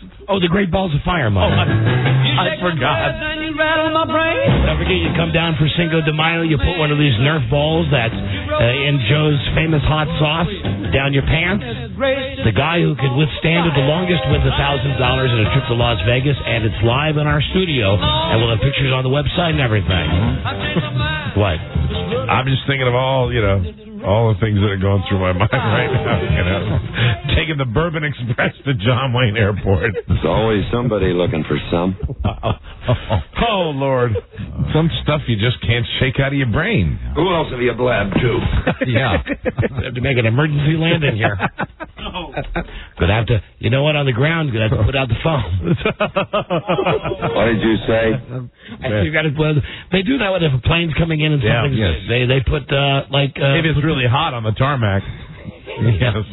Say that again. No, I won't, John. Don't cuss. I didn't cuss. You are a lot of trouble. Oh, not really. Well, he's yours. Who's mine? Bend over. Hey. You look like the vermin-ridden son of a bitch you are. Oh, now you're talking. Can you hear me? You're not invited into this conversation. Well, now that we got that cleared up. Please. Our dad is dead. No, well, that's a good thing, but I'd like to ask you some questions. We'll ask her then. That's not strictly true. What's not true? No, I don't think we'd take too kindly to being arrested, mister. I'm not going to arrest you. I wouldn't kill. You are not invited. Get on your horse. I want to see you! Shut up! Seems to be the idea. Okay. Thank you! Thank you! We'll be right back, everybody. It's the Don and Mike Show. This is the Don and Mike Show. I can't believe you're a professional golfer. I think you should be working at the snack bar. You better relax, Bob. There is no way that you could have been as bad at hockey as you are at golf. All right, let's go. You like that, old man? You want a piece of me? I don't want a piece of you. I want the whole thing. The price is wrong, bitch. I think you've had enough. No? Now you've had enough. bitch. The Don and Mike Show. You can call Don and Mike anytime from anywhere in America. 877-365-3636. They're ready to believe you. Hi, this is Bob Barker from The Price is Right, and I never listen to the Don and Mike Show. It's the Don and Mike Show, and they'll say what they wish. I don't reckon it'll happen again for months and months and months. The Don and Mike Show. Thank you, Bob Barker. Don't forget, spay and neuter your interns. And our doors are open, and we've already got a couple of hunyaks out there for the contest. Yes. So we've got at least, I think, 2, maybe 4 of the spots full. Guys, you want to get down here? WJFK, Don and Mike World Broadcast Headquarters, 10800 Main Street, Toothless, Fairfax, Virginia. Yes, right in the heart of beautiful Fairfax. Great balls of fire for Cinco de Mayo. You heard Joe's been brewing his hot sauce, and the Nerf balls are in there, and you put them in your pants. If it lasts the longest in your underpants, you win. Yes, the hot sauce Nerf balls. $1,000, and the trip to Las Vegas today. Wow. Okay, I've not yet told you the man that a woman made cry here at the radio station. No, you said that earlier. You teased, and then we got off topic. Yeah, we're going to have to come back to that. I've written myself yet another Post-it note, though, to talk about the man who cried. Please. And a man here at the radio station. A man here at the radio station. Very good. All right. But first, Buzz, yes, do us a favor and go to, I know you have this as your favorite, yes, DonandMikeWebsite.com. Right here it is on my favorites list right now, as a matter of fact. Okay. We've got something on there today. It's already up right now. The link is up now if you go to today's show. It is really... Hold on.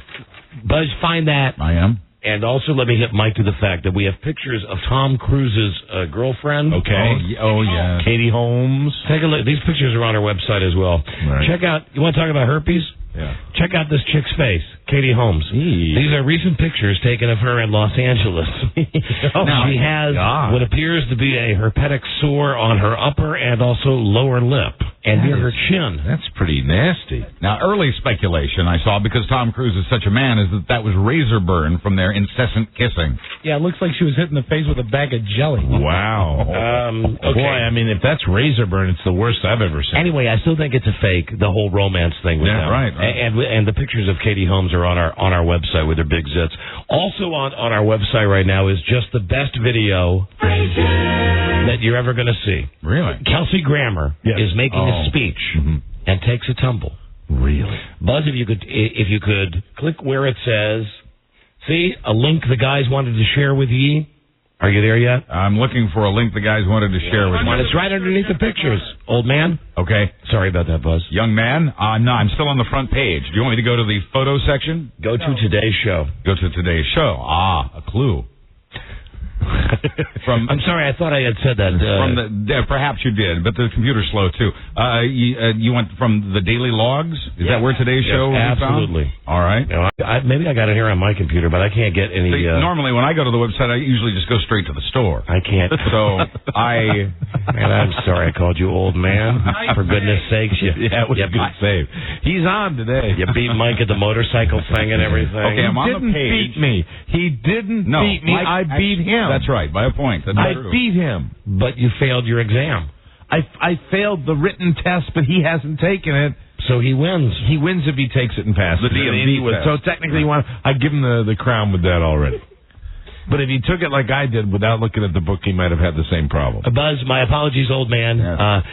If I did not say, go to today's show, where it says some tidbits from today's show. Yeah. Underneath the picture of Katie Holmes, there's a link to see Kelsey Grammer falling down. I've clicked on May, and I've been waiting for about a minute and a half now for that page to load. Our computers here suck. Okay. I disagree. Well, it's funny as hell. I'll bet. It's and it's got audio with it.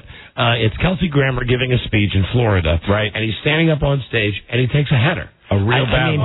I mean, I heard about that. Really, he falls literally 7 or 8 feet off the stage. He drops the F-bomb, which is deleted out. Disney. And then it's at Walt Disney World, and then there's a period... and that's where you want to drop the F-bomb. There's a period where he's laying on the floor, and you hear him saying, God, if only we had a computer that worked, we could pull this audio up for you. We got to have that in here. Server error. Jesus Christ. So is everybody in the world going to the site now? And probably now, yeah. Maybe someone out there with a decent internet connection can go to our website and pull up this audio for us and play it for us. I'll look over at the it telephone. tonight. Are you ready for the irony? Yeah. That wouldn't have happened if we had a longer delay. I know. Yeah, we could have all been resting. Buzz, I really feel bad about that old man thing. That was a hankering back to when you used to be on the internet. I was older. When we did that. Don't beat yourself up about it. No, it's all right. I'm okay. It's not like that big a deal. I've been with him for 3 days. It's not like I hadn't heard of it I've been with him for 3 mornings. You know, What's the implication there? His tight shirts and his, whatever. Yeah. I flunked my test. Well, it is funny as hell. It's Kelsey Grammer taking a header, and if you let the thing play all the way through, you can click either on Windows Media or Real Player, either one, whatever your computer is hip with. It's got the entire real time, him falling off the stage, then him saying, I think I'm okay, sorry about my language, right? And then it gives you a fantastic slow motion instant replay of the actual fall itself. That's great. The tumble. Buzz, if you'll continue on that slow computer. Yes, yeah. Okay, I see it says. Yeah, there's a CBS logo on it now, though. Oh, my God. Now, why is that?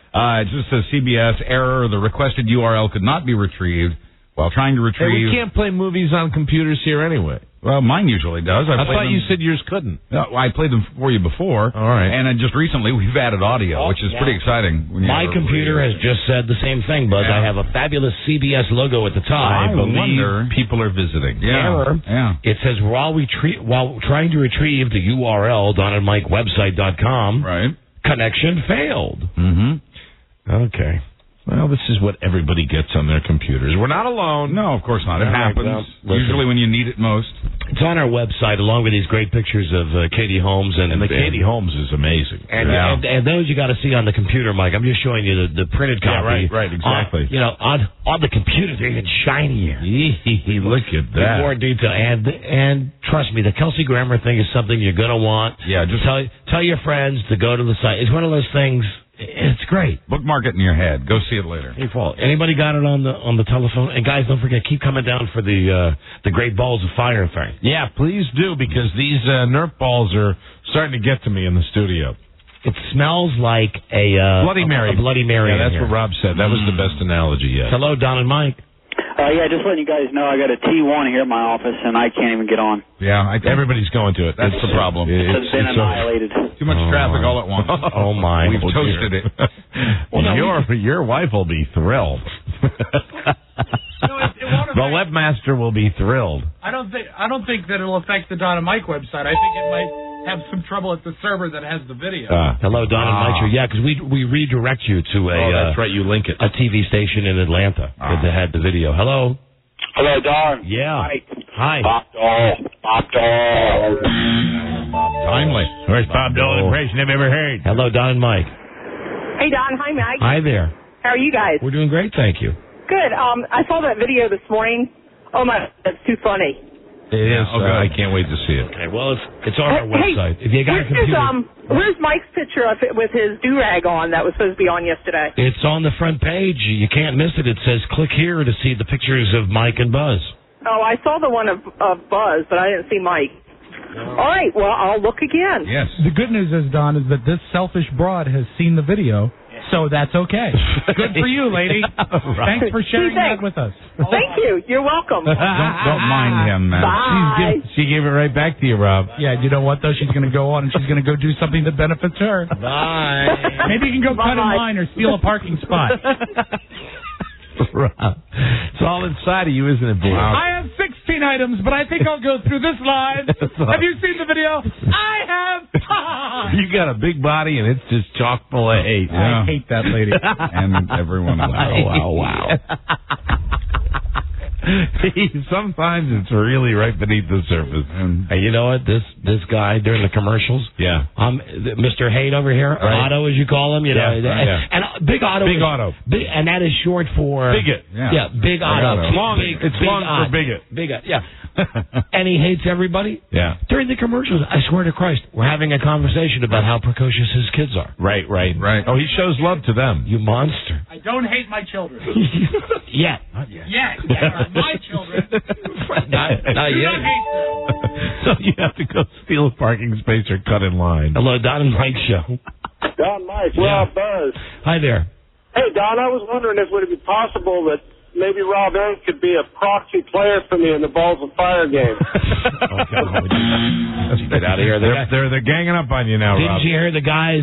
Did you hear his life pain today? Yes, 8.38. 8.3. Lots happening in the Spiewak household. It's just gone up. Mike, you like Angelina Jolie? Yes, I do. I think she is simply divine. Okay, this is going to make my gal pal, Jennifer, feel very badly. Jennifer Aniston. Oh, yeah. I got the new Star, and it says that Brad Pitt caused chaos. They're at a resort in Africa making a movie. Okay, and it's him and Angelina Jolie. They're having sex, and they're having sex in their hotel. People in the hotel called to complain because they got 4 different calls and said a wounded animal was in the hotel. Yeah, keep talking. 2 more people called and said, it sounds like someone is being killed. Wow. 2 more people called and said, there's a major fight in the next room. So they got the total of 8 calls from people on the floor. Half of them thought it was a wounded animal. Half of them thought someone had been killed, and half thought there was a fight going on. She's a minx. So this was on April 20th. The cops show up. They don't know that it's Brad Pitt and Angelina Jolie. They've just called from downstairs, and they said, listen, something's going on in room 202. Wounded animal, fight, horrible. They pound on the door. Brad Pitt comes out in his underpants. And here's what he says. Everything is cool, guys. You can leave. We're okay. Wow. And then the Kenyans, the locals, what does it say? Here's a quote from one of them. People here have great respect for white men with sexual prowess who keep their women pleased. And also they think that Angelina Jolie got so excited that they thought Brad Pitt was taking juju herbs. Oh, really? To give him the strength of a lion. Man, oh, man. No, you could never... Not those kind of herbs. You could never eat... Hi. Oh, listen. what they do is they'll loan it to you. Hi. Have you heard about my juju herbs? These herbs will basically help you in the bedroom, and we provide you with enough that are consistent with quality. And don't forget, look for our character in the new Star Wars movie, Juju Binks. Juju Binks. Slight modification. We think you'll enjoy it. Jar Jar. Wonderful. Okay, there you go. Very nice. Thank you, Angelina. Where's Dave Chappelle? I don't know. That's a question for you. He's a funny man. Yes, he is. Here's the thing. Dave Chappelle's run out of ideas. I love this report. Okay. Where's Chewbacca? He hangs out with Big Hang Out together. Right. Thank you. He's a good father. Very good. Kids. So Dave Chappelle. He said he's run out of ideas? Well, the deal is this, that he had the big money deal for the Chappelle Show, which is, from what I understand, the biggest TV... Think of all the TV shows that are put out on DVD. Right. His is the biggest selling ever. Right. Out of all the box sets, it's the Chappelle Show. So he signed that incredible deal for $50 million. He's up against a deadline. They have no shows for the new season. He's completely, it's like writer's block? Doesn't have any ideas. Wow. So they're saying right now that the show is suspended. Now, I don't know if I've never heard of that. Suspended without pay or what. It's all true. Dave Chappelle's not been coming to work for weeks. He announced a couple of weeks ago he was out of ideas. He literally admitted that. Oh, my God. That's after signing that big deal. But wait a minute. I mean, those shows have staffs. I mean, it's not... Television shows are not like, other things that you can bring 10 people in if you need. You bring 20 people in to give you ideas. There's no problem. And hold on. One more picture that you'll find on our website, DonandMikeWebsite.com. That is Jennifer Garner. They're thinking that Ben Affleck has already planted the demon seed. Yes, I heard that. Here's Mike. There's a picture that's also up on our website of what they think is a pregnant Jennifer Garner. Well, based on all the Britney pictures that we saw in advance of this, I think maybe they'll be having an announcement soon. Right. And then, let me break here because we got the guys coming in for the contest, the Great Balls of Fire. We got we got the meat thing coming up. Meat news coming up. Meat news? Yes, a feel good. Good. And it's a one-line feel good that I got from some news website. All right. 23% of sexually active Japanese teenage girls have chlamydia. Wow. That's it. That's your feel good for today. That's a thinking man's feel good. Sure is. I'm going to think about that. Wow. That'll be almost 1 out of 4 active teenage girls in Japan. Chlamydia. And you know who's going to Japan tomorrow? Oh, that's right. Robert Mailman and his bad teeth. Well, it won't affect him. He's coming. Yes, it will. Isn't he coming in tomorrow to show off those choppers? I don't know. I think he is. I think he's coming in tomorrow. And hasn't he built up a resistance? Hello? Our website will be loaded again tomorrow with the pictures of Robert's teeth. Is Robert I know, his gum's bleeding. Is he coming? Is he coming down tomorrow, Beth Ann? Yes, he is. Okay. I just got the real queeze factor there. Yeah. Can I give you a hint, Mike? If you promise that you'll sit on it till tomorrow, all right, and you won't push it all. Okay. You promise? Yeah, I won't. Promise? Really? Yeah. What is it? Pinky swear? Pinky swear. The woman who made the man cry? Yeah. Is on the telephone right now. Really? Yes. Mild-mannered. Beth Ann McBride. The mild-mannered Beth Ann McBride. Doesn't surprise me. Made a man cry. Sure did. And not just one tear, right? Many tears. It was like, I told you, like that cartoon of the Streaming. penguin where it's so cold and when he cries, the little ice cubes come out. Streaming tears. Streaming tears. Oh, what a fascinating reference that is. Now I'm totally confused. She told me that this guy had the way she described it to me was like when a woman cries and you see we're all used to seeing that. You see the mascara coming out the side. That the guy had his tears coming out. His tears turns to laughter. The glistening tears. Yeah. And Beth Ann said just coming out of both sides, both obviously out of both eyes, but just down his cheeks. It was like Niagara Falls. Incredible. Did you enjoy making him cry, whoever it was? Well, I kept going between, I'm sorry, listen. I mean, I went back and forth. Wow. Did Mr. X appear to be like Demi Moore in Ghost? Why, Rob? She would copious tears in that. Yeah, she cries a lot. At the very Rob cry. I'll never know that, will I? At the very end, I can bring up some tears of joy, but then there'll be charges filed. At the very end, when Patrick Swayze with those bad special effects now is saying goodbye, she not only cries, she's got like snot bubbles. Yeah, she commits to the scene at the end of Ghost. That horrible closing line is supposed to be so touching, and Swayze says, "See ya." I have one question about this crying in Beth Ann. Yes. Did it happen in her apartment? No, it was here on.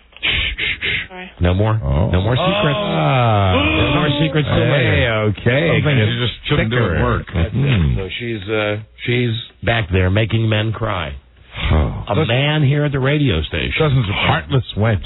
And this poor bastard now. I don't even know if he's here now. Maybe he's listening at home. Maybe he's plotting to come over to my house tonight and kill me. Really? Well, no, listen, I don't know. Because I've got to think that he's sitting there. You're involved in this? No, I'm not involved at all, but I'm the big mouth that's talking about it. Yes. And I've got to think that he's sitting there at home right now because his identity will not be divulged until tomorrow's episode. I urge all men to embrace tears. Yes.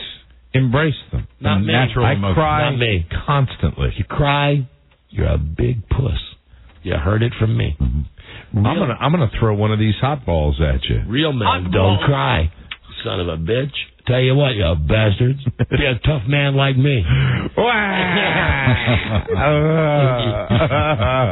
Oh, really? I think maybe when I was walking out of DMV today, I think I clouded up. I think I clouded up a little bit. You can't take a motorcycle test without clouding up, can you? Absolutely not. Crying in motorcycle. And if I pass it, oh, God. You shake my nerves and you rattle my brain. All right, kids. Too much love, I've time for a fast reset. You broke my will. Guys, here's the prize. $1,000. Balls of fire. Balls of fire. $1,000 and the vacation today to Las Vegas, courtesy of IndependenceAirFlyEye.com. These Nerf balls are still marinating. It's Joe's Hot Sauce. Yeah. And it's the opposite of what we did back when it was snowy, when we had guys put snowballs in their pants. Good. Today, as a tribute to USA South, Mexico, we'll be playing the Cinco de Mayo version of Hot Balls of Fire. Cinco de Mayo. So let's see, before we got to hit a stop set here, exactly how many people are here? How many spots? Do you know how many spots? Comedy. It's in the bag. Hello? You're nuts. How many guys are here, B.A.? 8. How many? 8. That means we only got room for 2 more. That's right. And only 3 of them are crying. She just made you cry, Rob. You made Rob. Oh, listen to that. You made Rob cry, Beth Ann. I knew the sound of my voice would make them cry. Yeah, of course. All right, Beth Ann, we'll see you. Bye. Bye. Bye-bye. All right, so that's coming up. Spots for 2 more guys. Good. And, meat news when we come right back. This is the Don and Mike Show. Is the Don and Mike Show. What's the matter? I'll tell you what's the matter. I go out of my way for you. I do everything to try and make you happy. I feed you, I clean you, I dress you, and what thanks do I get? Oh, you bought the wrong paper, Annie. I can't write on this paper, Annie. Well, I'll get your stupid paper, but you just better start showing me a little more appreciation around here, Mr. Man. The Don and Mike Show. You can call Don and Mike anytime from anywhere in America. 877-365-3636. They're ready to believe you. Right. I'll decide this one. Even tastier than Chef Boyardee. Yeah. The Don and Mike Show. If this is true, you have my sympathy. DonandMikeWebsite.com. Everybody's looking at the Kelsey Grammer video now. There's so much stuff on there, not to mention the Katie Holmes. She's got something on her lip.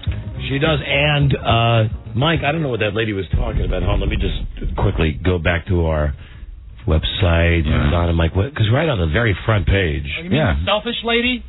Oh, our computers are still screwed up. Okay. But I know right on the front, it says, click here to see the pictures of Mike and Buzz. Yeah.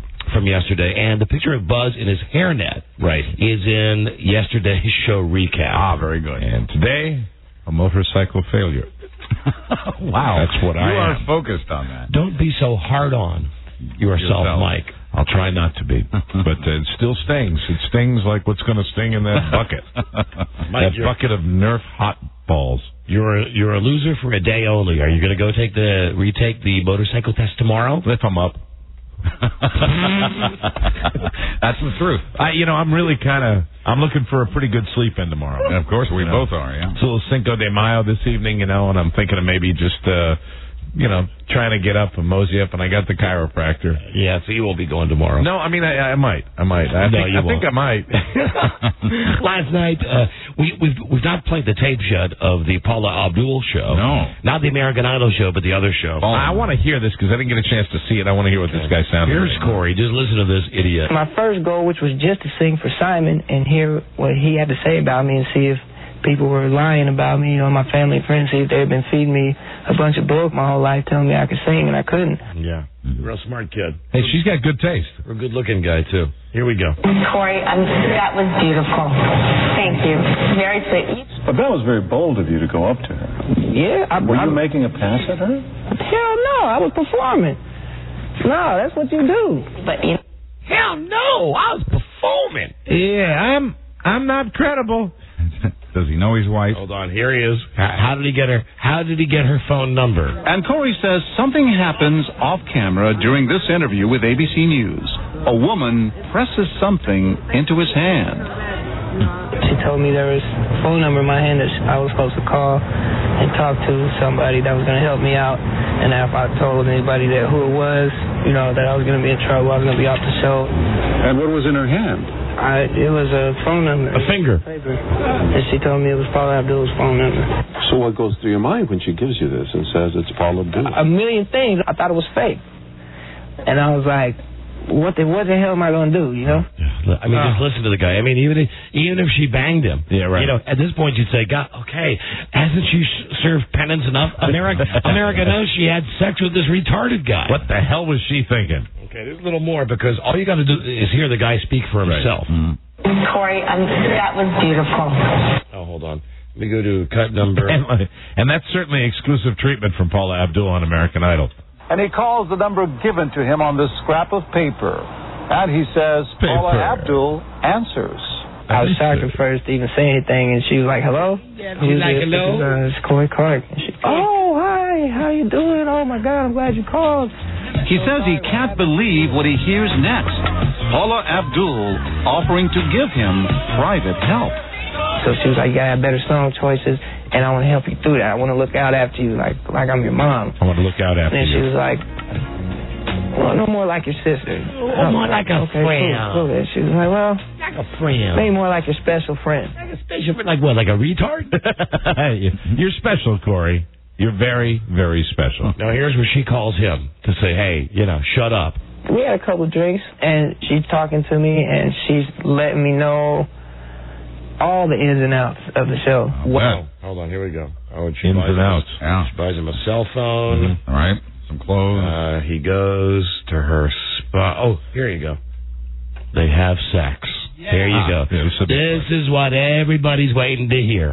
Then Corey says one night, a few weeks after that first visit to her house, they're watching an episode of American Idol when she came up behind me and she just started kissing my neck. And that's the first night that we had ever been together. You know what I'm saying? Corey says the affair spans the first 3 months of 2003.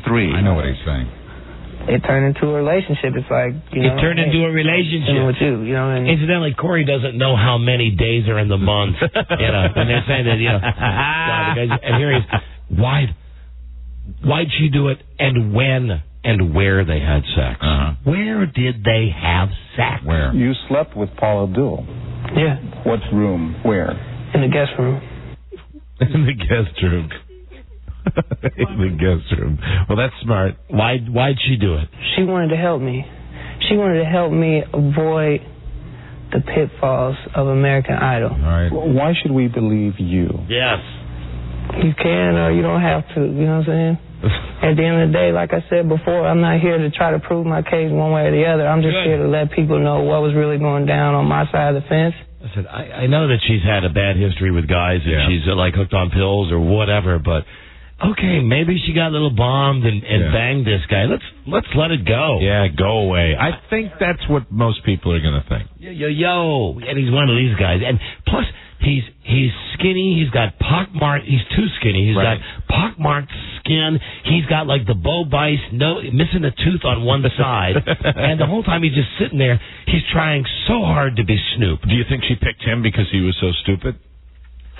Do you think maybe that was, she figured, hey, this guy's such an idiot, I don't know. Stupid, maybe we'll have plenty to talk about. Maybe she has sex with the dumbest guy every year. Maybe she had sex with John Peter Lewis last year and had sex with Scott Sable this year. Come on up, Scott Sable. Anyway, I found it very not convincing. And then I got into this discussion with somebody, it was somebody here at the station. Not the guy that cried, incidentally. Okay. All right. Although he has walked past the window. Has he? You've been paying attention? No, I haven't. My head's been down all day. He walked past the window in the last 10 minutes since we've back on the air. Since we've been back in this break, he walked past the window. Really? That's a hint from me to you. Oh, boy. So I was talking to somebody around here today who said, you're serious about American Idol? You bet I am. Homo. How do you feel about that? It's not the Olympics. Yeah. I don't care if they're all having sex. Sure, maybe they'll make it a better show. With everybody. Wouldn't it be great if it was on cable? That'd be awesome. If it was just like that. All right, now, you're just not performing effectively, but let me show you. I want to have sex with you. I believe the guy, but I think he's scum. I think he's just trying to build a career off of this, and I don't think it's going to work for him. And I think the charges that he's made are probably true, and I think they are bad, but I think you're right. In the end, it doesn't matter because it's just American Idol. Just doesn't matter. It's a stupid TV show. Right. It would be better, though, if it was Bottomless Idol. Oh, wouldn't that be great? Wouldn't that be fantastic? Oh, man. Here's Scott Sable. It's like Operation. Fantastic. Here's Ruben Studdard. Yeah, baby. Whoa. Fantastic. Oh, man, and of course, all the auditions. All of the auditions would have to be that way. Yo, dog, take your pants off. Okay, now listen, what are you going to sing for us? Okay? Yo. Drop them. You're in the dog pound. Hello, Don. And then Simon would say, Mike. all right, drop your trousers. On you go. Off you go. Off you go. Hello, Don and Mike Show. Hey, doesn't that guy sound like a black Michael Jackson? Well, if Michael Jackson was black, I guess maybe. Thank you for the setup, though. Some confusion. Hello, Don and Mike Show. Yeah, I was calling. I used to listen to you guys on Virginia Beach, Virginia on WBVA, and you guys went off about a month ago. I know, and we have not been the same since. We're all broke up about it because, as I recall, gosh, that station, had maybe 200 watts? Mm-hmm. Yeah, thanks for rubbing hot pepper sauce in the wound. Hello? Yeah, do you know if you guys are going to be coming back onto the air anytime in this area? No, our careers are falling apart in front of our eyes right now. You're going to have to move and try to keep up. It's the domino effect. Mm-hmm. Well, I'll be moving to Austin, Texas soon. So well, we've already been canceled there. Yeah, just another disappointment. On and gone. Sorry, but listen, I'm learning to deal with my failure. You learn to deal with this. All right, well, I appreciate it. Thank you for listening to the show. Thank you. We were on a crap station in Norfolk, and maybe we'll be picked up by a new station. I don't know. I know it was a crap station. It was horrible. They used to run other shows over top yours, try and get two through at the same time. It was real bad. That's why when someone I don't think it was intentional. It was an error. Somebody was upset about that. Why would I be upset? I remember that day that they were running I don't know what it was. Yeah. Sean Hannity at our show at the same time, simultaneously, like both shows going at the same time for hours. Executives very excited. Maybe I'm not so inclined. Oops. Double the commercials. First time Hannity made any sense. Hello, Don and Mike Show. Yeah, if it turns out that Paula Abdul did do it with that guy, they're going to have to fire her because it's a contest where money's involved and she influenced the outcome. No, but here's the deal. How did she influence the outcome? How? She has nothing to do. You and I, the little brains of America, allegedly, unless you want to get into my theory that the whole show is fixed. Right. Allegedly, the little brains, you and I, we decide by voting. And the bottom line is, I would assume that even when they're taping the show, during breaks, when they're doing the recorded part of it, they have contact with the contestants. And unless you're going to just forbid them to have any contact with the contestants. Simon and Randy give pointers as well. Now, maybe not as... not in bed that we know of. Her lovely pointers. But that's the whole point of the show during the early stages. Here's our critique. Here's what really... What they're doing, it's just kind of a carryover from the... and he didn't make it very far. And it's a judgment call anyway, because in the FCC rules, it talks about contests of skill. And, you really can't say if that's a contest of skill or not. I was just thinking about Paula Abdul having sex with that guy. And pointers? And it reminded me of something Joe said to me about Vaseline. That... how my mind works. Yes. Paula Abdul sex, Vaseline, Joe said... Right. He thinks that guys are going to try to cheat in the Great Balls of Fire Cinco de Mayo contest by rubbing their intimate areas with Vaseline. Rubbing their daisies with Vaseline, which will numb them. If he's so upset about that, he can probably do the check. A lot of our listeners were probably in the process of that when they found out about the contract. A lot of our listeners are doing it now. I already informed them that Rob would be the one rubbing them. Oh, it's too late to change. I already informed them. Joe. Listen to hen house. There's a rooster in the hen house. All right, Joe.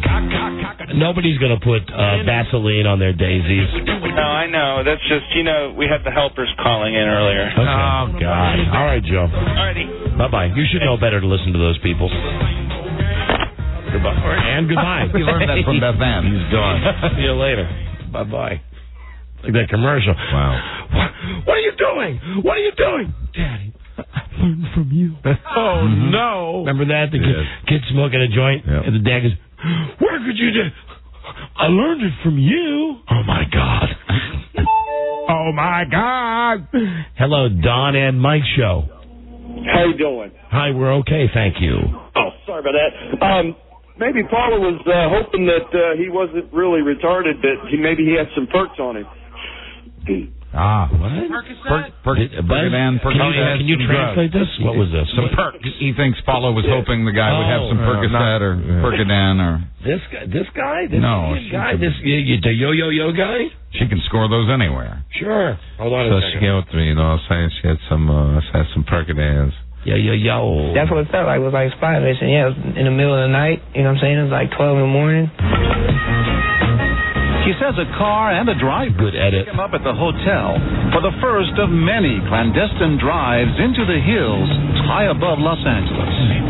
She was saying like taxi cabs for me, or she would come and pick me up herself, or my friends would come to get me and drive me off, or sometimes I'd drive myself. And how many times did you come up here? I can't even count. It was multiple times. There's multiple times. That's right there. Listen, here's the thing. Can't she get laid with anybody better than that? She's still Paula Abdul. That's the one thing that makes me think, although there's a part of me that thinks maybe that they did have sex and it's not a big deal. Right. There's a part of me that... If they had sex, it was like obviously the boy toy thing. I mean, she just... yeah, but look at him, though. She has needs. Listen to him. She has needs. I know she has needs. Do you think that's a lateral move from Emilio Estevez? I don't think it's a lateral move. Homo. I think Emilio's dreamy. He's short, though. I think it's a lateral move from Mark and Brian, whichever one of those guys she went out with. Didn't you know Paula Abdul went out with either Mark or Brian, the DJs? She didn't like him. You know what I'm saying? She's You got to get more of that. He really wants to be Eminem. Yeah. That's the whole thing with this kid. She needed a way to get in contact with me, so she gave me one of her old phones from Sprint. An employee at this Sprint store in West Los Angeles tells us that Paula Abdul and Corey come into the store together to activate a phone. Wow. How did she explain that when she gave it to you? She was like, this is so you can talk to me and nobody will know what's up, you know? And don't give nobody this number because this is me and your phone. See, now that's but meanwhile, have your friends drive you to my house. That's the part that I thought I brought up earlier. That they show the picture of the Sprint store, and the guy says, the Sprint employee says that they got the phone. Well, if that's the case, how about showing us the guy's face? Yeah, exactly. The guy at the Sprint store, I mean. Sure. And another good secret God, move. I hate defending Paula Abdul. Another good secret move that Paula did is after they were trying to keep the affair a secret, they showed up at a club together with other contestants. Yeah. Hello. Nice. Don and Mike show. Hello. Don and Mike. Yeah. Yeah, this is Jerry Aldini, and I'd like to tell you that everything you've been hearing about Camp American Idol is true. We are having a little singing in the round tonight, and after we're done, all the guys will be having it with Christina Aguilera. And then dinner will be served by What is this guy doing? What the hell are you doing? He's like doing... He's got a bit of his own here. He's doing something here. He's like working out some material. He just hung up, though. Thank you. Isn't Jerry Aldini, isn't that a character Bill Murray did? Well, I mean, if it's not appropriate, but maybe I can give you my name and number. Hold on. Who is this? Hello? Hello? Were you talking to us or somebody else? Talking to you. This is the Don and Mike show. What are you doing? You're on the air. Oh, cool. Well, my name is Fonda Peters, and you guys don't claim to recognize me, but I've seen a couple of you since the Harry Bush contest. Hold on, I get jokes. Right. Fonda Peters? Yeah. Okay. Fonda Peters. I came in, and you guys didn't even get the joke. I showed you my you-know-what.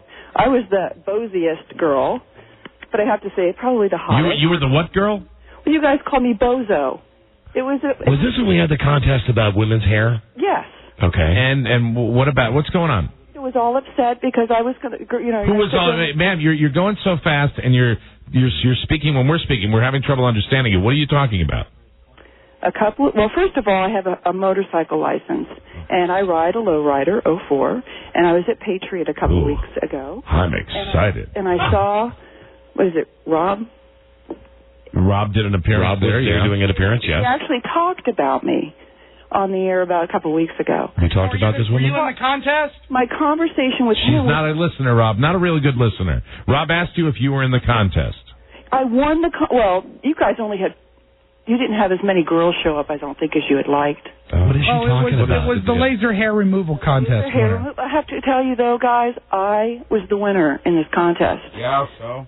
What the hell is she... What are you talking about? Hello. I think I can clear it up a little bit. God. Remember, I talked about at the appearance that the winner of a contest. Oh, right. We had a contest to find the hairiest woman who needed to have laser hair removal. Down there. Yeah. And you remember the woman came up to you. Awkward moment. The woman came up to you and said, You might not remember me. I won the contest. I had the most hair down there. And didn't she recommend it to her daughter? I think she gave it to her daughter as a gift. For graduation. That's the hot thing, guys. These young girls are wanting to take care of themselves early. Okay, so you are the woman that won the laser hair removal for down there. How may we serve you today? Well, I just hope that I had some legitimacy in calling as Fonda Peters, because I really wanted to offer some motorcycle lessons in person, maybe, because I do ride and I understand someone there is having some trouble. I think I see what's going on here. What? No, but Buzz is having some difficulties.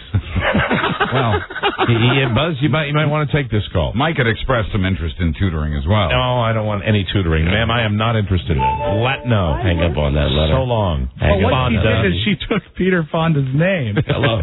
Maybe I'm over. I'm frightened. Hello. Very nice. Yeah, Don, you were talking earlier about you're calling the guy, the Corey guy, white trash. Yes. I don't know if you noticed or not, but his dad wasn't white. I know, he's mixed, okay? So he's mulatto trash. Wait a second. That's better. And also, do you really think the person working at the Sprint store is still working there 3 years later? That's a pretty good point. Hold on. Here's the thing. Maybe they're not. But if it's ABC Goddamn News, which is how they're presenting themselves now, incidentally. Right. Hi, I'm Charles Gibson on ABC Goddamn News. If it's ABC Goddamn News, they had to have the guy's name at some point. You could track him down to whatever other major job he's got at Toys R Us or wherever he's working now. Interesting. That is very interesting. I mean, I agree with you. He seems kind of shady, but at the same time, he's got a lot of proof saying that Paula was involved. So I got to get started. Hold on. Listen, I hate defending her, but what proof did he have? You just saw his idiot, moronic friends. His word, her word. And his dumb parents. And what about the phone records? The phone records, here's the thing. Did you actually see an actual record that showed he was on the telephone with her? You're talking about... The Sprint employee, incidentally, was the reporter. I know what this guy's talking about. They're alleging that there was a 150-minute conversation between these two and a 111-minute conversation between these two. And I don't think he could sustain that. If I'm defending Paula Abdul... That's a great point, Mike. If I'm defending her, I would say... All you saw was a bill on TV that had numbers pixelated. Right.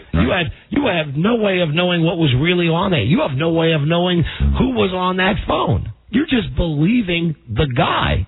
And both phones were hers, technically. Hello? Yeah, but he looks good in that blue turtleneck. I'm waiting. Now we get to the truth. I'm waiting for a rebuttal here. I know we don't do it anymore, but I mean, would you, Paula Abdul? I would. I would right away. Yeah. I don't think I would. I wouldn't because she's had a breast job. Oh, really? Oh. Because I think you'd see the line. I bet you'd like to see the line, though. Hello, Don and Mike show. You never crossed that line. Hey, Don and Mike. Yeah. Hey, upstairs and downstairs on Paula Abdul, pink or brown? Brown. Which one? Upstairs. Yeah. And... Are we talking about bleaching? And I think probably pink downstairs. Yeah. Naturally. Are we in dangerous ground, Mr. Spagnola? Yeah, we are. Yeah, we are. Thank you, though. I was glad I could answer. Need some time. I might not agree, though. Might need some time to think about that. I agree. Black I think it might. Rob. Brown all around, I think. Okay. Good answer. Brown all around. What can brown do for you? Gray. I got a guy like that. Black and gray. Black and gray. No. Really good hair. Yeah. Okay, what? Okay. All right. Rooster in the head. There you go. There you go. All right. Thank you. See you later. Bye-bye. Where my Marlboro Red? Okay. There you go. He's a matter of... Enough of that. Any girl who wanna push me back. We're in the head house.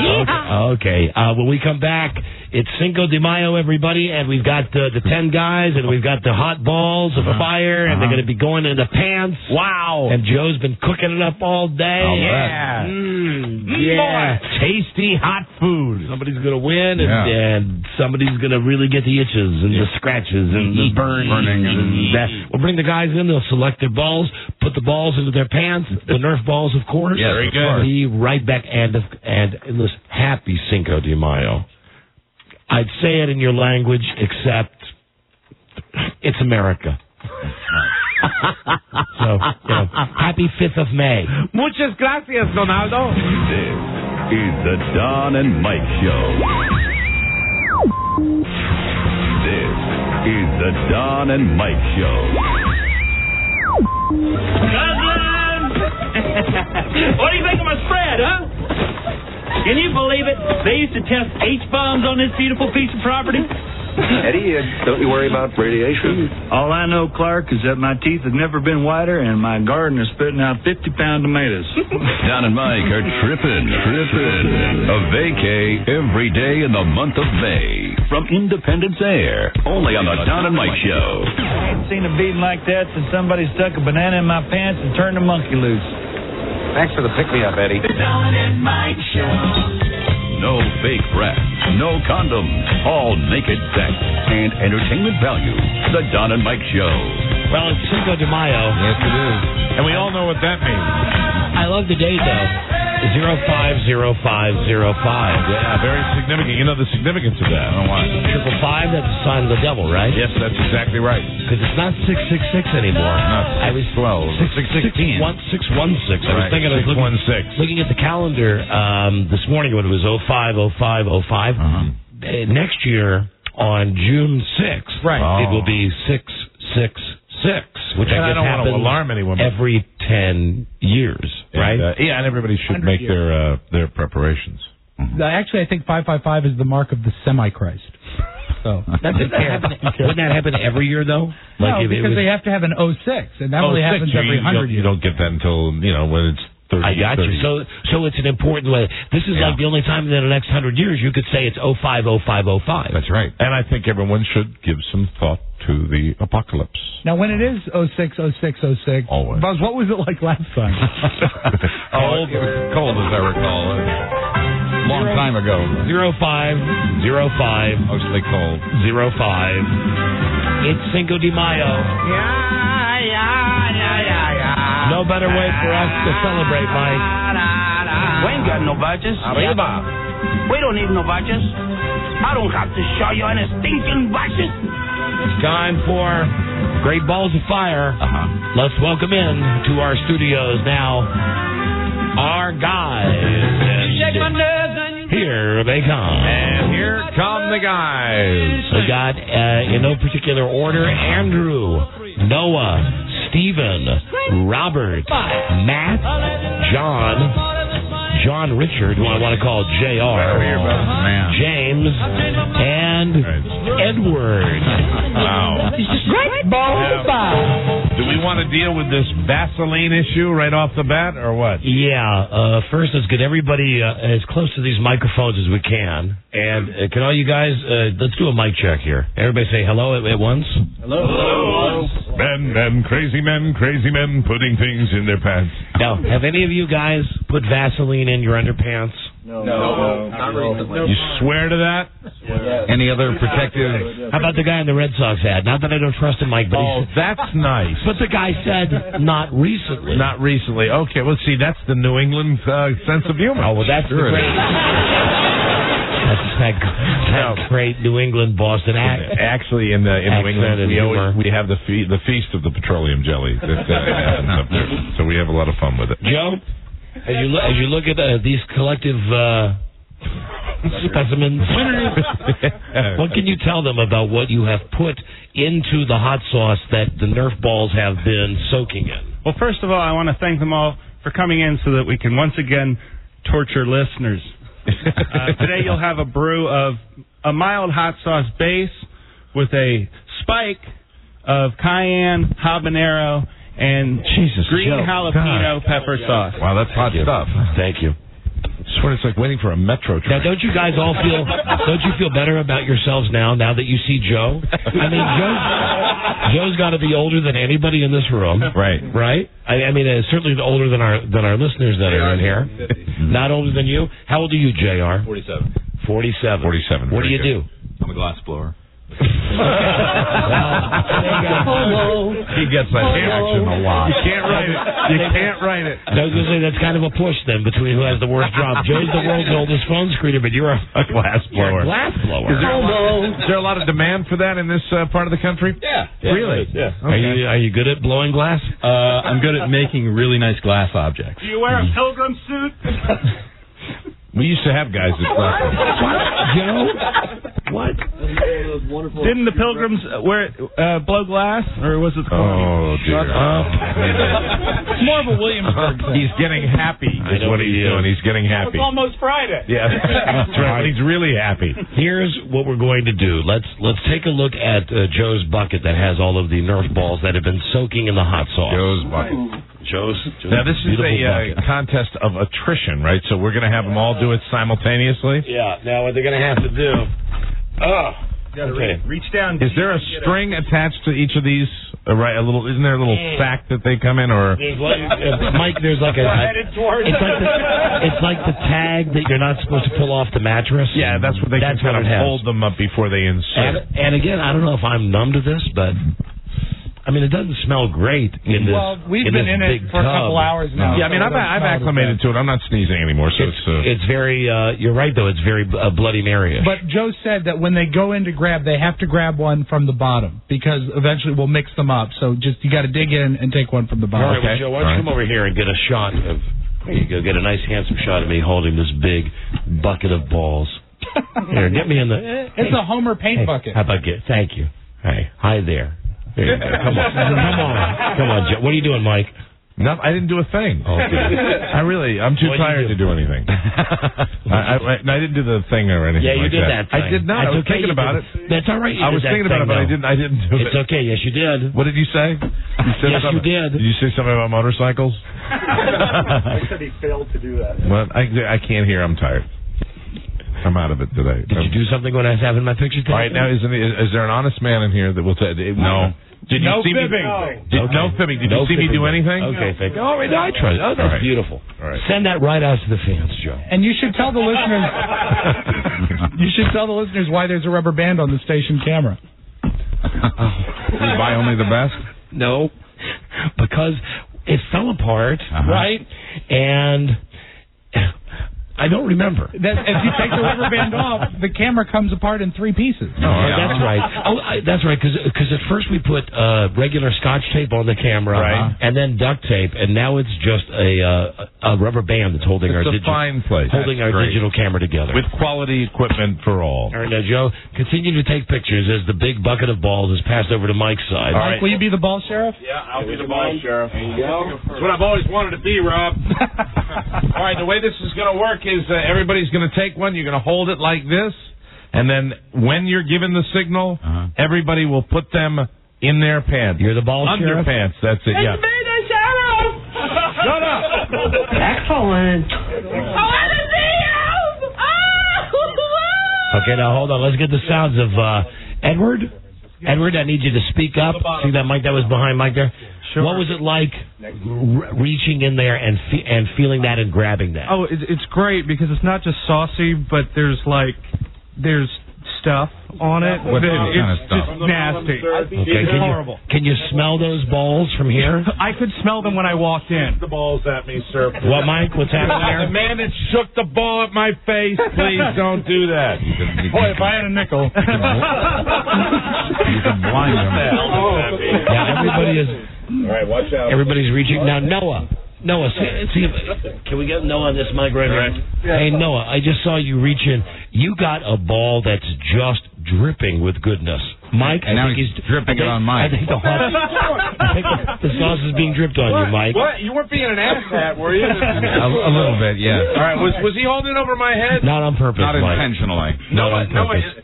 Noah, incidentally, already has his pants undone, so it's a little disturbing. What was that, Matt? What do you think? What? No tag. I get the. Oh, Matt has no tag on his mic. Well, here they all are. A wide variety of gentlemen here. Yeah, I suggest they prepare by undoing their top button. All right, please. This is getting a little forget gay. about my sister. She got a boyfriend. It's getting just a little gay in here right now, guys. Please unbuckle your trousers. All right, and when everybody's done. Homo. All right, John. Homo. Robert, Noah, everybody, John, and Is James. everybody unbuckled? Andrew and Matt and Edward and James. You're all unbuckled. Hang on. James, are those running shorts you have on? Running shorts. Running shorts on. Yeah. And the ball has to You touch all- skin, right? You have to go inside the underwear. Yes. That's the way it works. The hot balls have to go inside your underpants. Now, if you wanted to go by the Frank or the beans, that's up to you, but it's got to be touching your daisy area. Right. And the man who can withstand the hot balls the longest goes to Las Vegas with $1,000. When you feel like you can't stand it, you do a beeline. You can remove it. There's a trash can right over there. Throw that in the trash can, and then get ye to the men's room. A D&B line. All right, then before we start, let's just give a quick shout out to each of these guys. Just scream out when I say your name so people know you're here. John. Hi, John. Hey, what's up, y'all? Hi there, John. And how about Robert? Hi, Robert. Where you from? Local, Fairfax. Beautiful. And Noah, you're holding that. You got that junk all over. You know, it looks like placebo on your hand. Placenta. Mike, That stuff is beautiful. don't I always get those two mixed up? Yeah, placebo. Well, it's that time we had that test. Yeah, I'm known from I like them both on crackers. You remember that time we were taking the pills to see if they'd lower blood pressure, and then at the end of the test they said, "Hey, you've been eating placenta."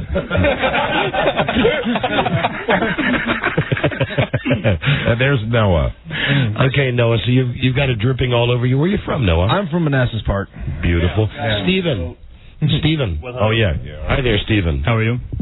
I'm fine. Where were you on 9/11? Here, safe.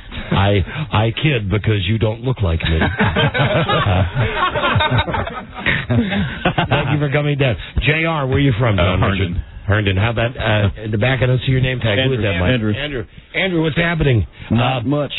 What persuaded you to come down today for this? I just wanted to meet you guys. I've been listening to you for a long time, and I just want to come down and meet you guys. And I never had a chance to call in. I always get the busy signal, so here I am. That might be just as well, Andrew. All right. Now, Mike, why don't you bond with your Red Sox guys? Hey, James, how you doing? Pretty good. Yourself? Okay, how's that for bonding? All right, very good. Now we got Matt, Big Matt. Hi, Matt. How's it? How's that? Matt, is that all you can come up with? How's that? Yeah. And there was a lot Matt of this. Vice. There was a lot of this. How's it, guys? And who do we forget? All right, behind Edward. You. Eddie. Hey, Eddie. Hello. Okay, we've met Eddie. And Robert wants to apologize to his wife, he said. Why is that, Robert? Because she really didn't want me to do this, and then the $1,000 kind of persuaded her. Okay. But, honey, I'm sorry. And thanks to Bill for always that was heartfelt. That's good. You make us all feel good. Make us all feel good about being men. Guys? Don, are you ready to give them a 3 count? You bet. Now what you got to do, and we're going to need somebody to verify that these hot balls are going into the underpants. Come on over, Joe. Joe, this is your contest, buddy. Guys, I'm as far as I handed out the Nerf balls. Thank you for that, Mike. I'm over right now. It's 3, 2, 1, go. The hot Nerf balls that have been dipped in Joe's homemade hot sauce for Cinco de Mayo are now in the underpants. Everybody got them in there? Looks like they got it. Every all one of those, are they all touching skin? Yeah. JR, you're holding up your hands. Your hands starting to bother you a little bit from where you were holding it? Oh, we're good. You're good, okay. Yes, Noah, what can we do for you, Noah? My hand is covered in this stuff. It's absolutely pleasant. I've already gotten some open cuts. Hold on, what? No. I said I've already got some of this stuff and some open cuts on my hand. Oh. It's beautiful. Hey, that's nice. You came down with open cuts today. Thank you very terrific, much. Noah. All right. Thanks, Noah. Noah came down with some open wounds today. During your life, any time spent in any institution? Can't say that I've been put in any institutions. Been beat around the head a little bit. Okay. All right. That's fine. How'd you get the what, Joe? I'm just moving his mic. Oh, I get. How'd you get the cuts on your hand? Oh, I move all sorts of heavy steel all day, so I get cuts all over my question would be, and this is a valid question of the contest, for all you guys that were holding these in your hands. I see you're all kind of holding your hands. Do your hands hurt a little bit now from the hot sauce? Oh dear. Oh my. All right. Oh boy, I hope this isn't a failure. Nobody's hand hurts from the hot sauce being on their hand. It takes a few minutes. Yeah. It takes a few minutes? Hands are tougher than daisies. Yes, this is true. That's very true. Yeah. Imagine if those body parts were changed, though. Imagine if where your hands were, you had those, and where those are, you had your hands. I'd always be touching stuff. It'd be better in restaurants, wouldn't it? I tell you, there would never be an inch that you couldn't take care of. You could be just sitting there in a booth and nobody would even know. Yeah, I mean... Excuse me, no, I don't want dessert yet. I'm having sex. Everywhere it would be great. All righty, so here we go. Let's go around the room and see. Edward, do you feel anything in your underpants, Eddie? Nothing out of the usual. Yeah, nothing's coming out. The usual burning. Edward usually has burning. How about you, Matt? A pleasant, cool sensation. Cool sensation. All right, Red Sox fan James. Feels great. This is interesting. Okay, RJ. Oh, we're all good Or JR, I'm sorry, it's dyslexic. Andrew? I'm lucky enough to be Irish. I don't have much to affect anyway, so I'm doing good. Steven. Terra Steven. Right. How you doing, Barus? Yeah, not too bad. And Barus. Noah? I'm having fun so far. Good. All right. Robert? Good. You don't feel anything? I think I could Johnny? dip myself in a deep fryer and I'd taste great. Really? Okay, John. So no one has any discomfort right now at all from having these in their underpants? I think what we're going to have to do during the break is probably figure out a way for these guys to mash themselves against, like, the wall. If we put them all outside as if they were in a lineup and they had to just stand and push themselves, understand?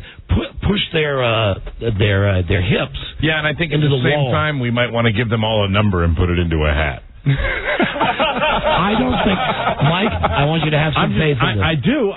Have some faith in this. I expected the hands to burn, and I expected it's just a little bit of a. But see, are you guys being tough, or is anybody feeling like really burning? I feel a little I got a little heat. Yeah, you got a little heat on the side. Okay, all right. It'll build up, too. Joe, once again, tell us exactly what you put in this hot sauce that these guys have with the balls in their pants. The main ingredient is habanero sauce and habanero pepper, the same stuff that made Mike sneeze and Rob sneeze. Yeah, and that Joe. I mean, it felt to me like pretty powerful stuff when I put it on my tongue. Now, what we should do is just take these guys and put them in a room, let Beth Ann or Joe monitor them. Yeah, go watch them, Joe. Okay. Go take them back to the green room. You know, we could get them to hug and grind against each other.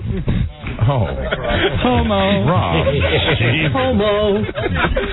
Homo. I like to watch. They should zip up. You like to look. We get hot women calling this show all the time, Rob. He likes to and look. you never get torqued up like that. Yeah. Well, Mike, he likes to look. Oh, dear me. Oh, my. How about if we have them zip up before the break, or as I take them out for the break? So at least their pants are tight again. That's a good idea. Everybody zip up. Zip up your pants. How many segments have we ended that way? Zip up your pants. What, Noah? I've got pain. You've got what? Noah has pain. Beautiful. You have pain. I have pain. How much pain do you have, Noah? Not much yet, but I can feel it coming. It's squeezing the legs part. What about you, Robert? Robert, you got pain? Squeezing the legs. See, now that they're moving around a little bit. Guys? Yeah, have them walk down the hall. That's a great idea. Hey, don't forget, also, look at that wet spot. Man, oh, man. JR, you got to buckle your belt buckle as well. Guys, you got to buckle your belt buckles. All right. And as a matter of fact, you know, why don't we just march them out front of the radio station? Okay. Anybody that wants to see these guys, just have them stand on the sidewalk. They'll just stand out. All right, guys. Stand out on the street. Right down the street. All right. Well, I guess you're not going to Vegas. So, guys, you got to go stand on the street for the commercial. We'll bring you back in. You guys all buckled up? Yeah. All right, everybody, follow Joe. Get out everybody there. Go. Now, if you're within the sound of our voices in WJFK, you can see these guys outside. And that as soon as they get out of here, I'll tell you, this is going to work out beautifully. Yeah. This is going to be perfect. Okay, see you later. Good luck. Bye now. Thanks so much. Okay, what? We're going to put them all out on the street. Yes. So in the event that the show's over and nobody has dropped out, we could just go home. Lock the door. And give away the trip to Las Vegas tomorrow. See, the thing is, we've got still an hour left in the show. That's right. They're going to start dropping out. These balls were in that hot sauce. They are by their most sensitive areas. Mm-hmm. Yeah. What? There you go. I forgot you brought this record in. Because it's so hot, everybody. Because Buster Poindexter is so great. Although he is good in that movie with Bill Murray. This song for this date is perfect. The cab driver, was that Scrooge? Yeah, Scrooge. Right. Yes. Hello, Don and Mike Show. Yeah, I've got a question for Don and Mike. Yeah, we're here. What's up? Why aren't there any women doing this? Because women don't have balls in there. Well, they certainly have a sensitive area, and then this is really getting disturbing because it's kind of gay. Yeah, well, it is kind of gay, but we've done lots of kind of gay contests, and I'm very comfortable with it. As am I. It's not gay at all. As a matter of fact, hopefully when we come back, at least 7 of these guys will have their crotches burning so badly. Yeah, I was going to say, it's not gay. It's more like a fraternity prank. And then I realized that all fraternity pranks are gay. Well, Don asking them to grind up against the wall. That was Rob. That was me. I did ask them to push up against the wall. Rob said they could grind against each other. That's right. And I don't think any of us gets any great pleasure in watching women in pain. Hello, Don and Mike Show. None at all. Look at them. They're all out front right now. Can you see them out the window? Yeah, a couple of them having smokes. Hello, Don and Mike Show. It could be a fire. Hi. Hey. I'm a chef, and I just want to let these guys know that it may take a little while for this stuff to kick in. But well, we've got over an hour left of the show. Well, it's going to burn for about a day and a half. Well, unfortunately, I hope we have a winner by the end of today's show. No pain, no gain. They're going to be hurting. Yeah. $1,000 buys a lot of salve. Thank you very much. Hello, Don and Mike Show. Deep knee bends. Okay, there's a guy now. That's a good idea. Everybody will call you a homo. That is a good idea. Yeah, that's great. Joe, have him do deep knee bends. I gave Joe my cell phone. Do you want to talk to Joe? No. Why don't I talk to him, Rob? Crazy. Hello, Don and Mike Show. Hello. Yeah, hey, next year, these guys seem to have some pretty tough backs. You might want to get a stationary bike or like one of those Bronco, those electric bulls. Don't rub it in, sir. Electric and have them ride Okay. that, man. All right, you know what? I got faith like in that chef guy. Yeah. I think if we give this some time. Hey, that guy would know. That guy would absolutely and know. this contest will be over by the end of our show today. I'm observing posture right now. They might be talking a good game. I'm observing posture. Look at the guy in the blue shirt. He was doing this a minute ago, just kind of going. Whenever we take our next break, they'll be hurting by the time we get back from that break. By the way, hospitals do this a lot. They ask patients to rate their pain or rank their pain on a scale of 1 to 10. So you may want to ask them what their pain is. What their life pain is. Contest because the first time you made them move. Right. And I heard 3 people go, oh. Okay, is he on his own cell or your cell? He's on my cell. All right, hold on a second. Wait, I'm looking at Edward now. Edward's looking. They're all trying to look cool. This is what's making me laugh. I think they're going to have to jog in place. We'll call Joe real fast. And then we got to hit the break.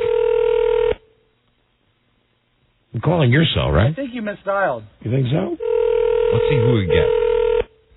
Joe's holding up the phone. Meanwhile, I've dialed somebody's number. Well, you know what? Hey, Mike, where's your cell phone? It's in my car. You're going to get a missed call from me. Oh, really? I'm sorry, I called your cell by accident. Here he is. Hi, Joe. Hey, look at the guy, Don. Look at JR. Look at him. There's a guy that he's not talking to anybody. Hey, Joe. Hello. Joe, you're out front of the station with these guys. We can tell that they are looking uncomfortable. What we want you to have. I can't hear you. Make them run in place. Look at him. Look at that moron. Which one? Joe. Oh. Hello? He was just looking at the telephone. Not my cell phone. I don't know how it works. You press Put the green the ear button. thing to your ear, and the part that goes down to your mouth, you talk into it. Joe, make them do jumping jacks and run in place. Okay, guys, they want some jumping jacks and some running in place. All during this commercial set. No, we have to hold it. I'm You gotta guessing hold it in place. With their some of cigarettes. those listeners, they might need an explanation as to what a jumping jack And, is. you know what? And now they look at him. Maybe just the jogging in place. Yeah. Hey, you know what? And now, hey, Joe, can you hear me? Yeah. Joe? Yes. Have them sit Indian style on the ground and jump around on their butts. Homo. Yes. Okay, now you have to do some deep knee squats real quick. Just a few. Oh, here we go. Moon out tonight. Yeah, just add friction. You're cracking me up And now sit down Indian style. Indian style, please. I can't do that anyway. Now we have guys in the front yard. I swear to Christ, they are rolling on the ground, holding their crotches. Bounce up and down on your ass. Hop, bounce up and down. This will get it right in there. Oh, my God. Get it working. Feel the heat. We have guys who really are rolling on the ground. I swear to God, holding their crotches. All right. Now, Joe, you got to keep it going during the commercials. We got a break here. But, You got to keep it going during the commercials. you got to be like the drill sergeant. The Joe. running in place is pretty effective, I think. Yeah, but that might slip it. That might make it slip Well, down. that's part of the game. Right. You got to hold it in place. Right. If it falls out, they're disqualified. Joe, have them run. All right, keep working. Up. More deep knee bends. Quick. Joe, just have them run in place, Oh, I please. see the moon out here. Joe? Here we go. Bodied by Joe. Joe? Joe. Hey, Joe. Yes. Please have them run in place. Time to run in place. There we go. There you go. Okay. You got to hold it in. If it falls out, you're disqualified. Yeah, these guys can actually hold their crotch from outside their pants. Joe, tell them that's okay. Yeah, you can hold your package from outside your pants. That's okay. Because all you will actually be doing is pushing the hot ball closer to your skin by doing that while they're jogging in place. Joe? There's some guys in pain out there. Yeah, but Mike, the guy in the Red Sox hat, look at him. He looks like he's doing an Irish jig. He actually looks happy. I swear to God. There are you know what? What do we have? 9 or 10 in the competition? We have 10. There are 8 of these guys that are unfazed. Some of these guys, it's the most action they've seen. Okay, I'm trying to see the one guy. See, I thought the older guy, Joe, the bald head. I thought he might be in pain, but he's. What's happening, Joe? They're running in place, and I can smell it. It's cooking. Smell like nacho cheese? Yeah. All right, Joe. Stand by. Stand by. We'll come back to you. Very good. We'll break here. These guys are outside the studio if you want to see them. Of course, we are burning for you. It's your Cult of Blue Oysters right here on Jack FM. We got 10 guys. Nobody's dropped out yet. Going for a trip to Las Vegas. Commercials here, and we'll be right back to see if any of these guys will drop out. But I just got to go all the way to the vocal. Down out, down out, down out, down out, down out, down out.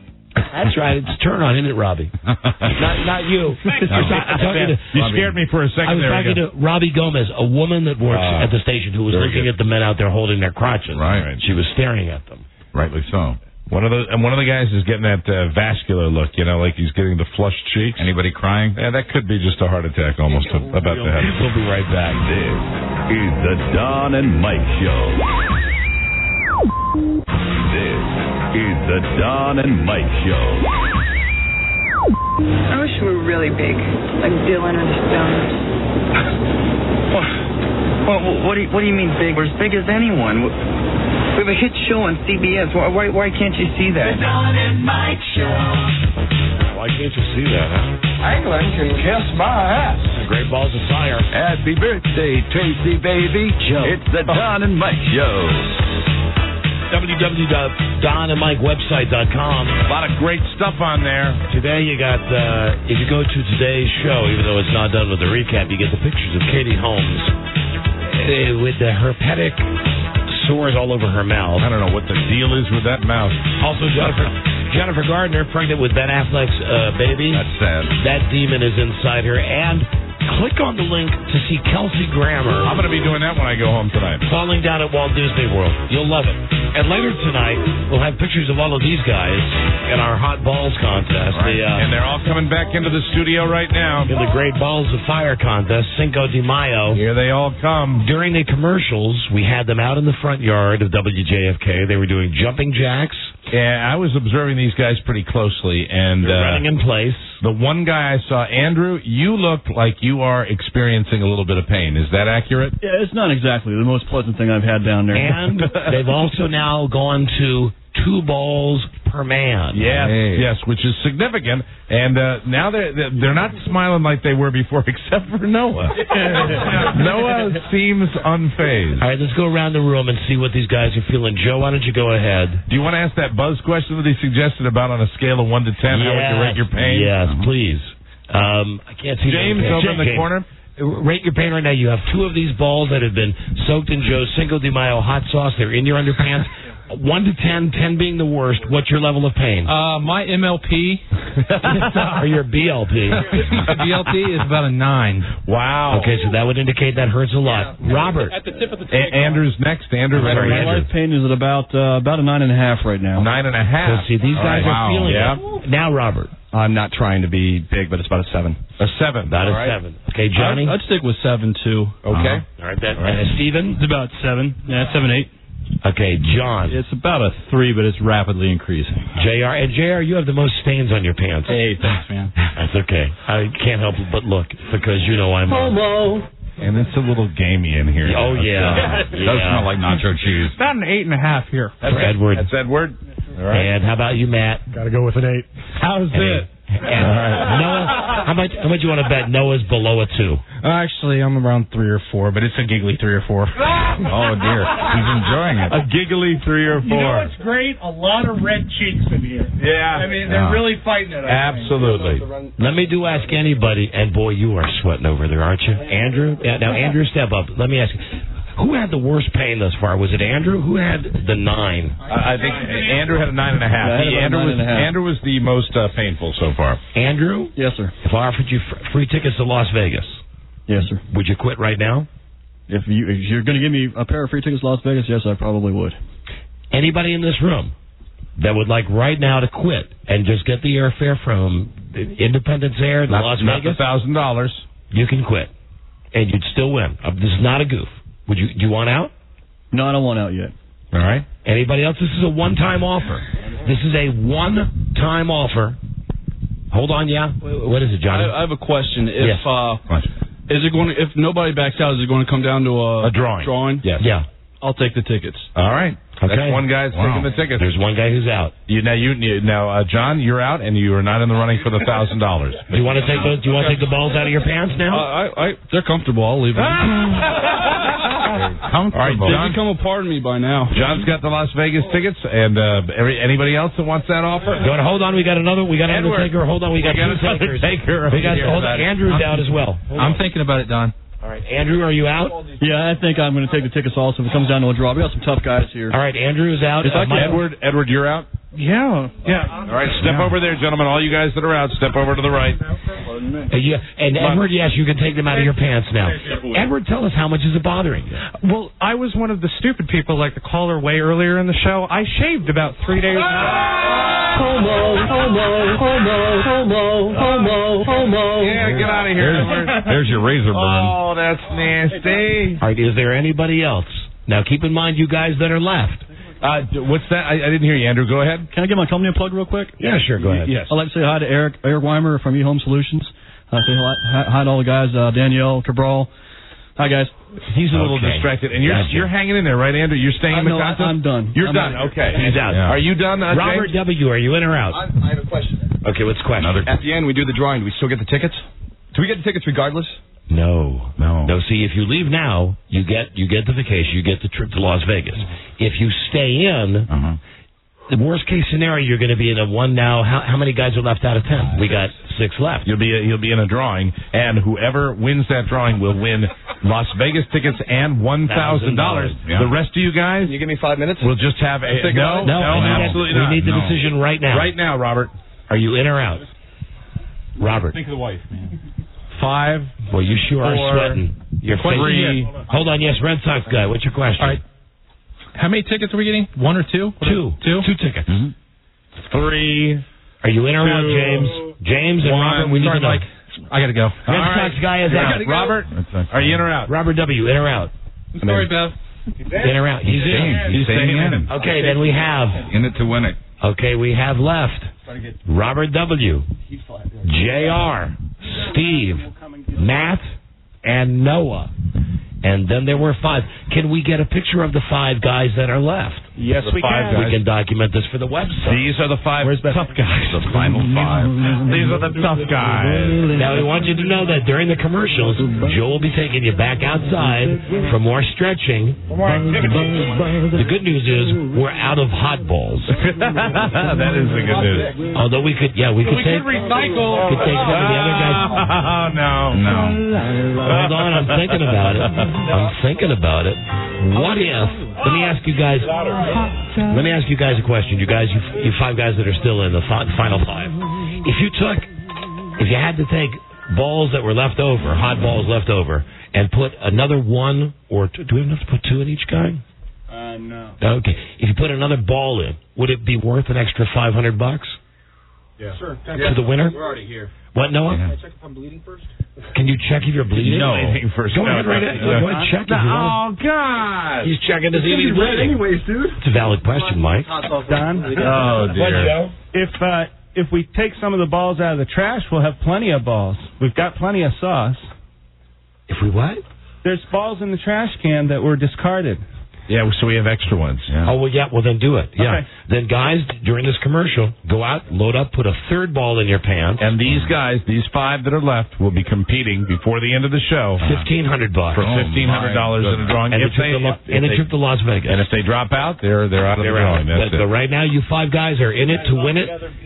Worst case scenario, we will have a drawing before the end of the show. Robert, you got to turn and be in the picture with Mike. You got to move, Robert.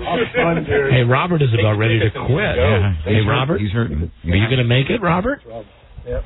Robert, are you going to make it, or do you want to quit?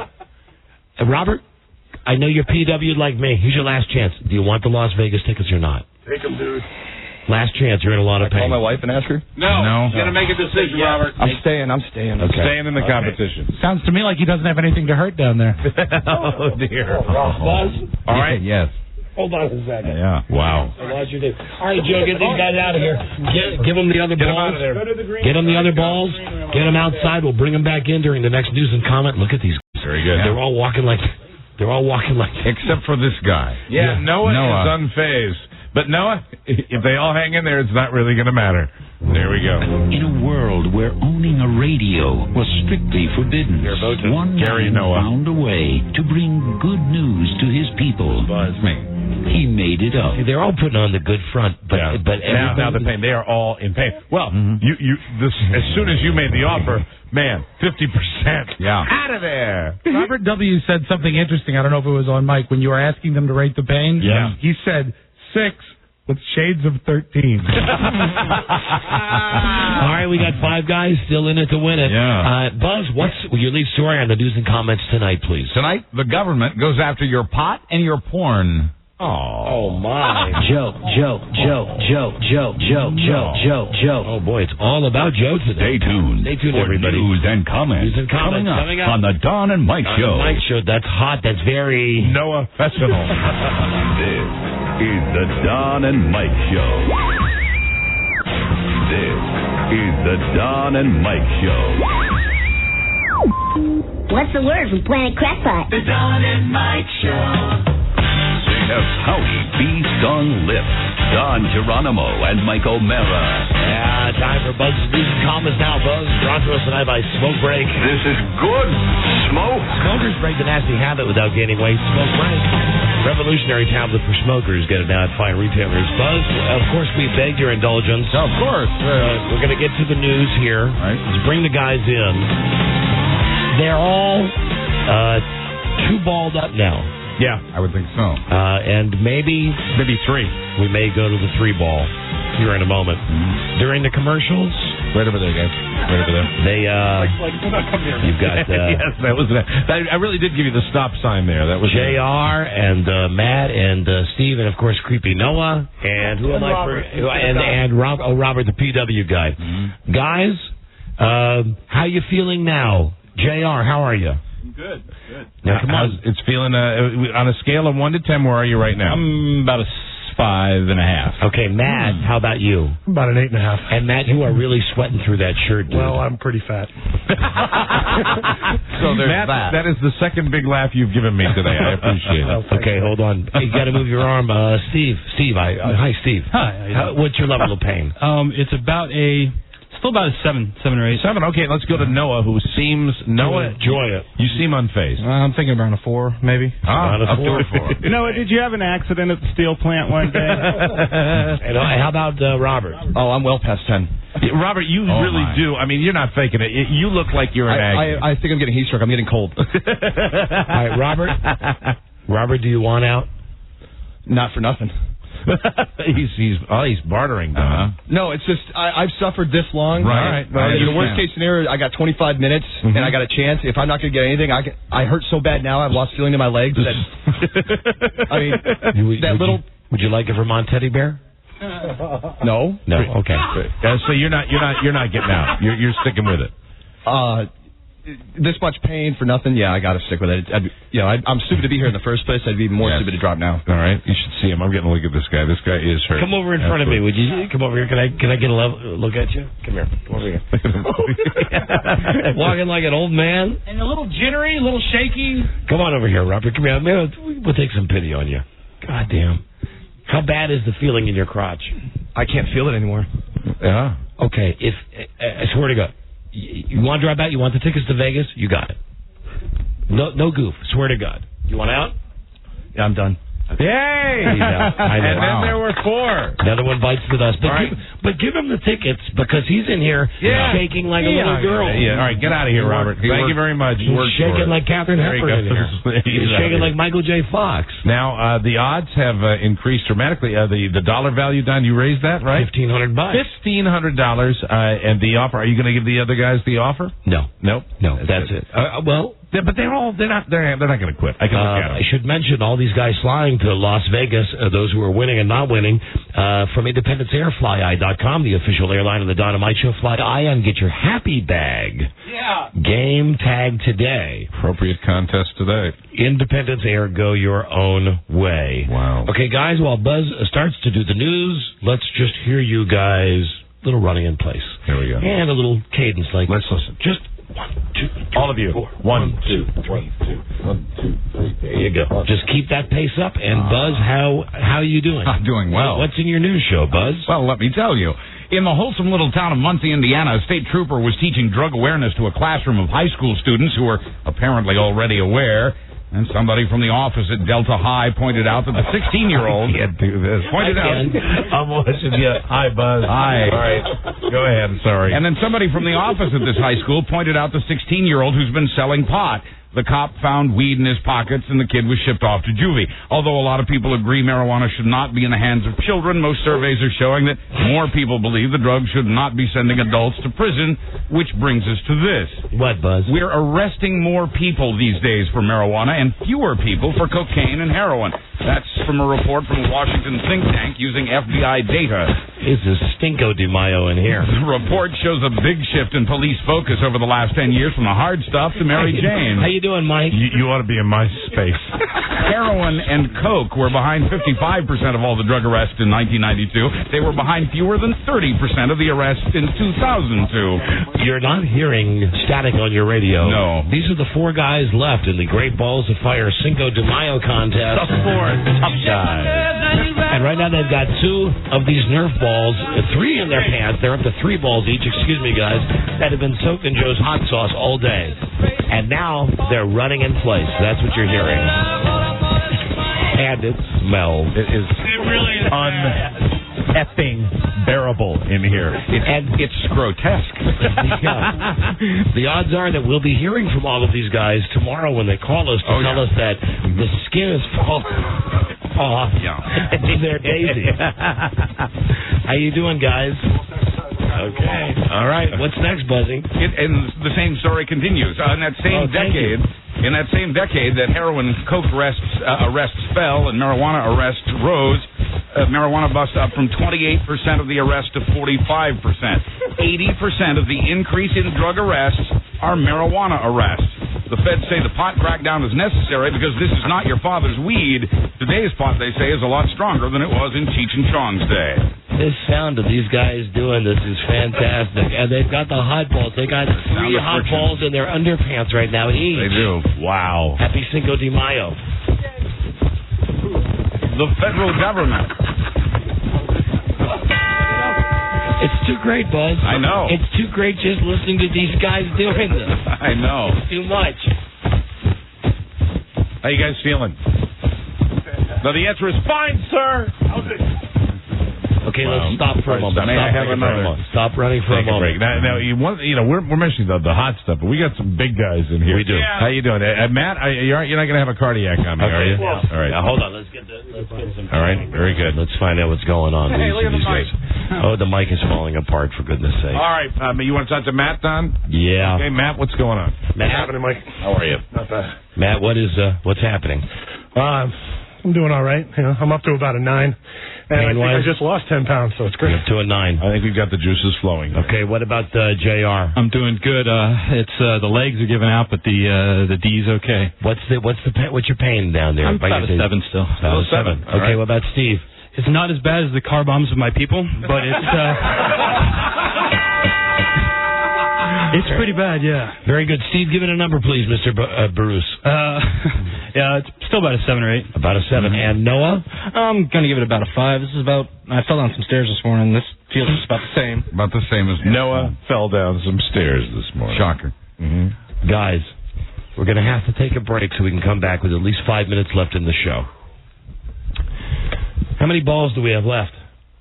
I don't know. I've asked Joe. Let's find out very quickly how many balls we got left. Hey, and Noah, for a guy who's talking a good game, your body language says you're in some pain, my man. I've been hoisting motors over my shoulder all day. My legs are tired. Your legs are. I think it's not your days. With Noah, it's the running. It's the running. I'm a big fat guy. What can I say? And Steven, I notice you've got your one hand just kind of cradling your homo. Your area. Your area. Howdy. How many balls? How many hot balls? There's 3 here, but there's more in the trash can. Okay. Guys, we got 4 guys. During the commercials, and we've got to take a break right now, or we're not going to be able to get this done on the network. During the commercials, your odds of winning, since it's going to come down to a drawing between these 4 guys. 1 in 4 chance of winning. Your odds... There's Robert limping down the hallway. Your odds of winning will be increased by the number of hot balls you put in your pants. Give me all of them. Oh, now, hold on. See, they all want all of them. Well, how many do we have They left? all want all of them. How many are left? How many hot balls are left, Joe? How many Nerf balls that have Joe is fishing them out of the trash. That would be perfect time for another one of those offers. Well, there's 5. Would you quit right now, Matt? Not for the Vegas tickets, though. You wouldn't quit? What would you quit for? I do it for money. For money? Yep. You're SOL. You're SOL. How about any of you other guys? Anybody ready to quit for the Vegas tickets right now? Just remember, when we have the drawing, if you don't win, what's that? I said 9. Rob would love that. What, 9 what? No, 9. Okay, no. Okay, but I'm saying if we have the drawing, if you don't win the money, you don't win. Everybody, we got one more commercial set. Joe, do we have enough for each guy to have 2 balls? 2 more balls? No, we have 6. Okay, everybody put 1 more in your pants. 1 more. Stay in for this round. 1 more. 1 more. 1 more ball. 1 more ball. 1 more hot sauce. Get a good one. Nerf ball in the shorts. Get a good one. One more recycled. Yummy. Recycled, foul, disgusting. Buzz, I promise we'll do double the news time tomorrow. Okay. Because this has become a mess in more than one way. Guys, any chance they could go to the green room, Don? Now, could you run? Can we get the sound of you running again in place now with 3 of these hot balls? Yes, sir. 4 of them. Okay, why don't you run out to the green room, guys? Okay, there they go. All right, take care. See you later. Bye. Holding themselves. I'm guessing they've got 1 commercial set. They got 9 minutes left. They'll probably all make it. Yes, we should get ready for the drawing. But maybe one of them will drop out or more. What? Hi, Joe. I have them running around the cubicles during the breaks. Okay. I took them on a tour of the station. Joe, you really hate our listeners, don't you? No, I love these guys. They really stuck through it. Yeah. Next time I'll remember the battery. Okay. Yeah. Buzz? Yes. You know what's coming up next? What? Not news and comments. I know. I'll tell you that. This is the Don and Mike Show. This is the Don and Mike Show. All right, bring him in, Joe. Gosh, I hate to interrupt. It's all been so incredibly fascinating and entertaining and instructive. Really, the time has just flown by. The Don and Mike Show.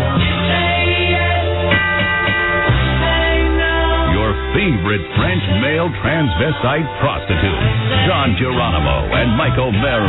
And our thanks to Buzz, who had the news prepared today. And thank God nothing awful happened today. Thank God.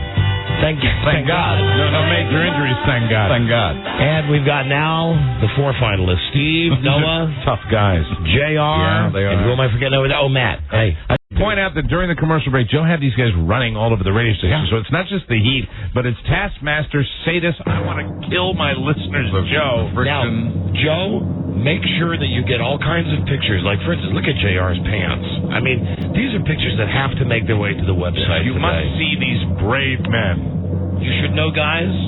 What, Joe? I'll get them as soon as they leave. Right. Joe, you should know that you could have had the trip to Las Vegas. So we appreciate the fact that you guys have hung into the very end. Yeah. 3 of you will go away losers. 1 of you gets the trip to Las Vegas and $1,500. You're all troopers, and we say good luck to all of you guys. And we know you'll all be calling us tomorrow. Because you guys have no idea. Or your doctors. We definitely want updates on the treatment you're going to do. You know, the soaking in the ice-filled tub, the salve, that type of thing. We want to hear about it. Now, Beth Ann, I think you have a plate. Skin grafts. You have the plate? Yeah. All right. A plate. What's on the plate? Tiny little pieces of 4 paper. scraps of paper. Don't remove the dome yet. The drawing. Okay. Everybody, please take 1 scrap of paper and do not open it up. Take 1 scrap of paper each. Do not open it up. They're being very picky. You guys crack me up. Okay, now. You guys all have your pieces of paper? Ready? Open the paper. Let's see. 3 say loser. 1 says winner. Matt, don't drop it. Who's the big fat winner? You're a loser, Matt? Hold on. John Richard, JR, what are you? I got the big W. John Richard! Winner. The big winner! The elder statesman of the contest, the oldest guy in the contest. And we decided in the green room that we're going to share a little of the money with everybody because it. I think that is cool. That's really nice. Everybody was hanging. I like that. Everybody was hanging. That's very, very cool, guys. I would never do that, but That's why I'm broke. So. good for you, JR. You get $1,500. Wow. And you get to go to Las Vegas, courtesy of Independence Air Fly Eye, and get your Happy Bags game tag today. Independence Air, go your own way. You're going to need happy bags. You guys rock, seriously. Now, Steve, good meeting y'all. Steve, I feel awful for you, man. You could have at least had the trip to Las Vegas. I know, but I wanted that Sal, but oh well.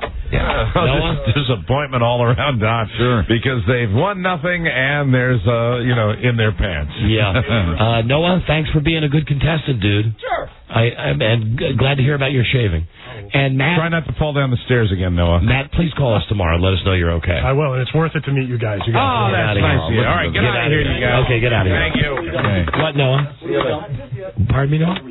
Yeah, you can dump them. Yeah, you can take. Yes, you can take the hot balls. No, you have to wear them home. What dedicated listeners.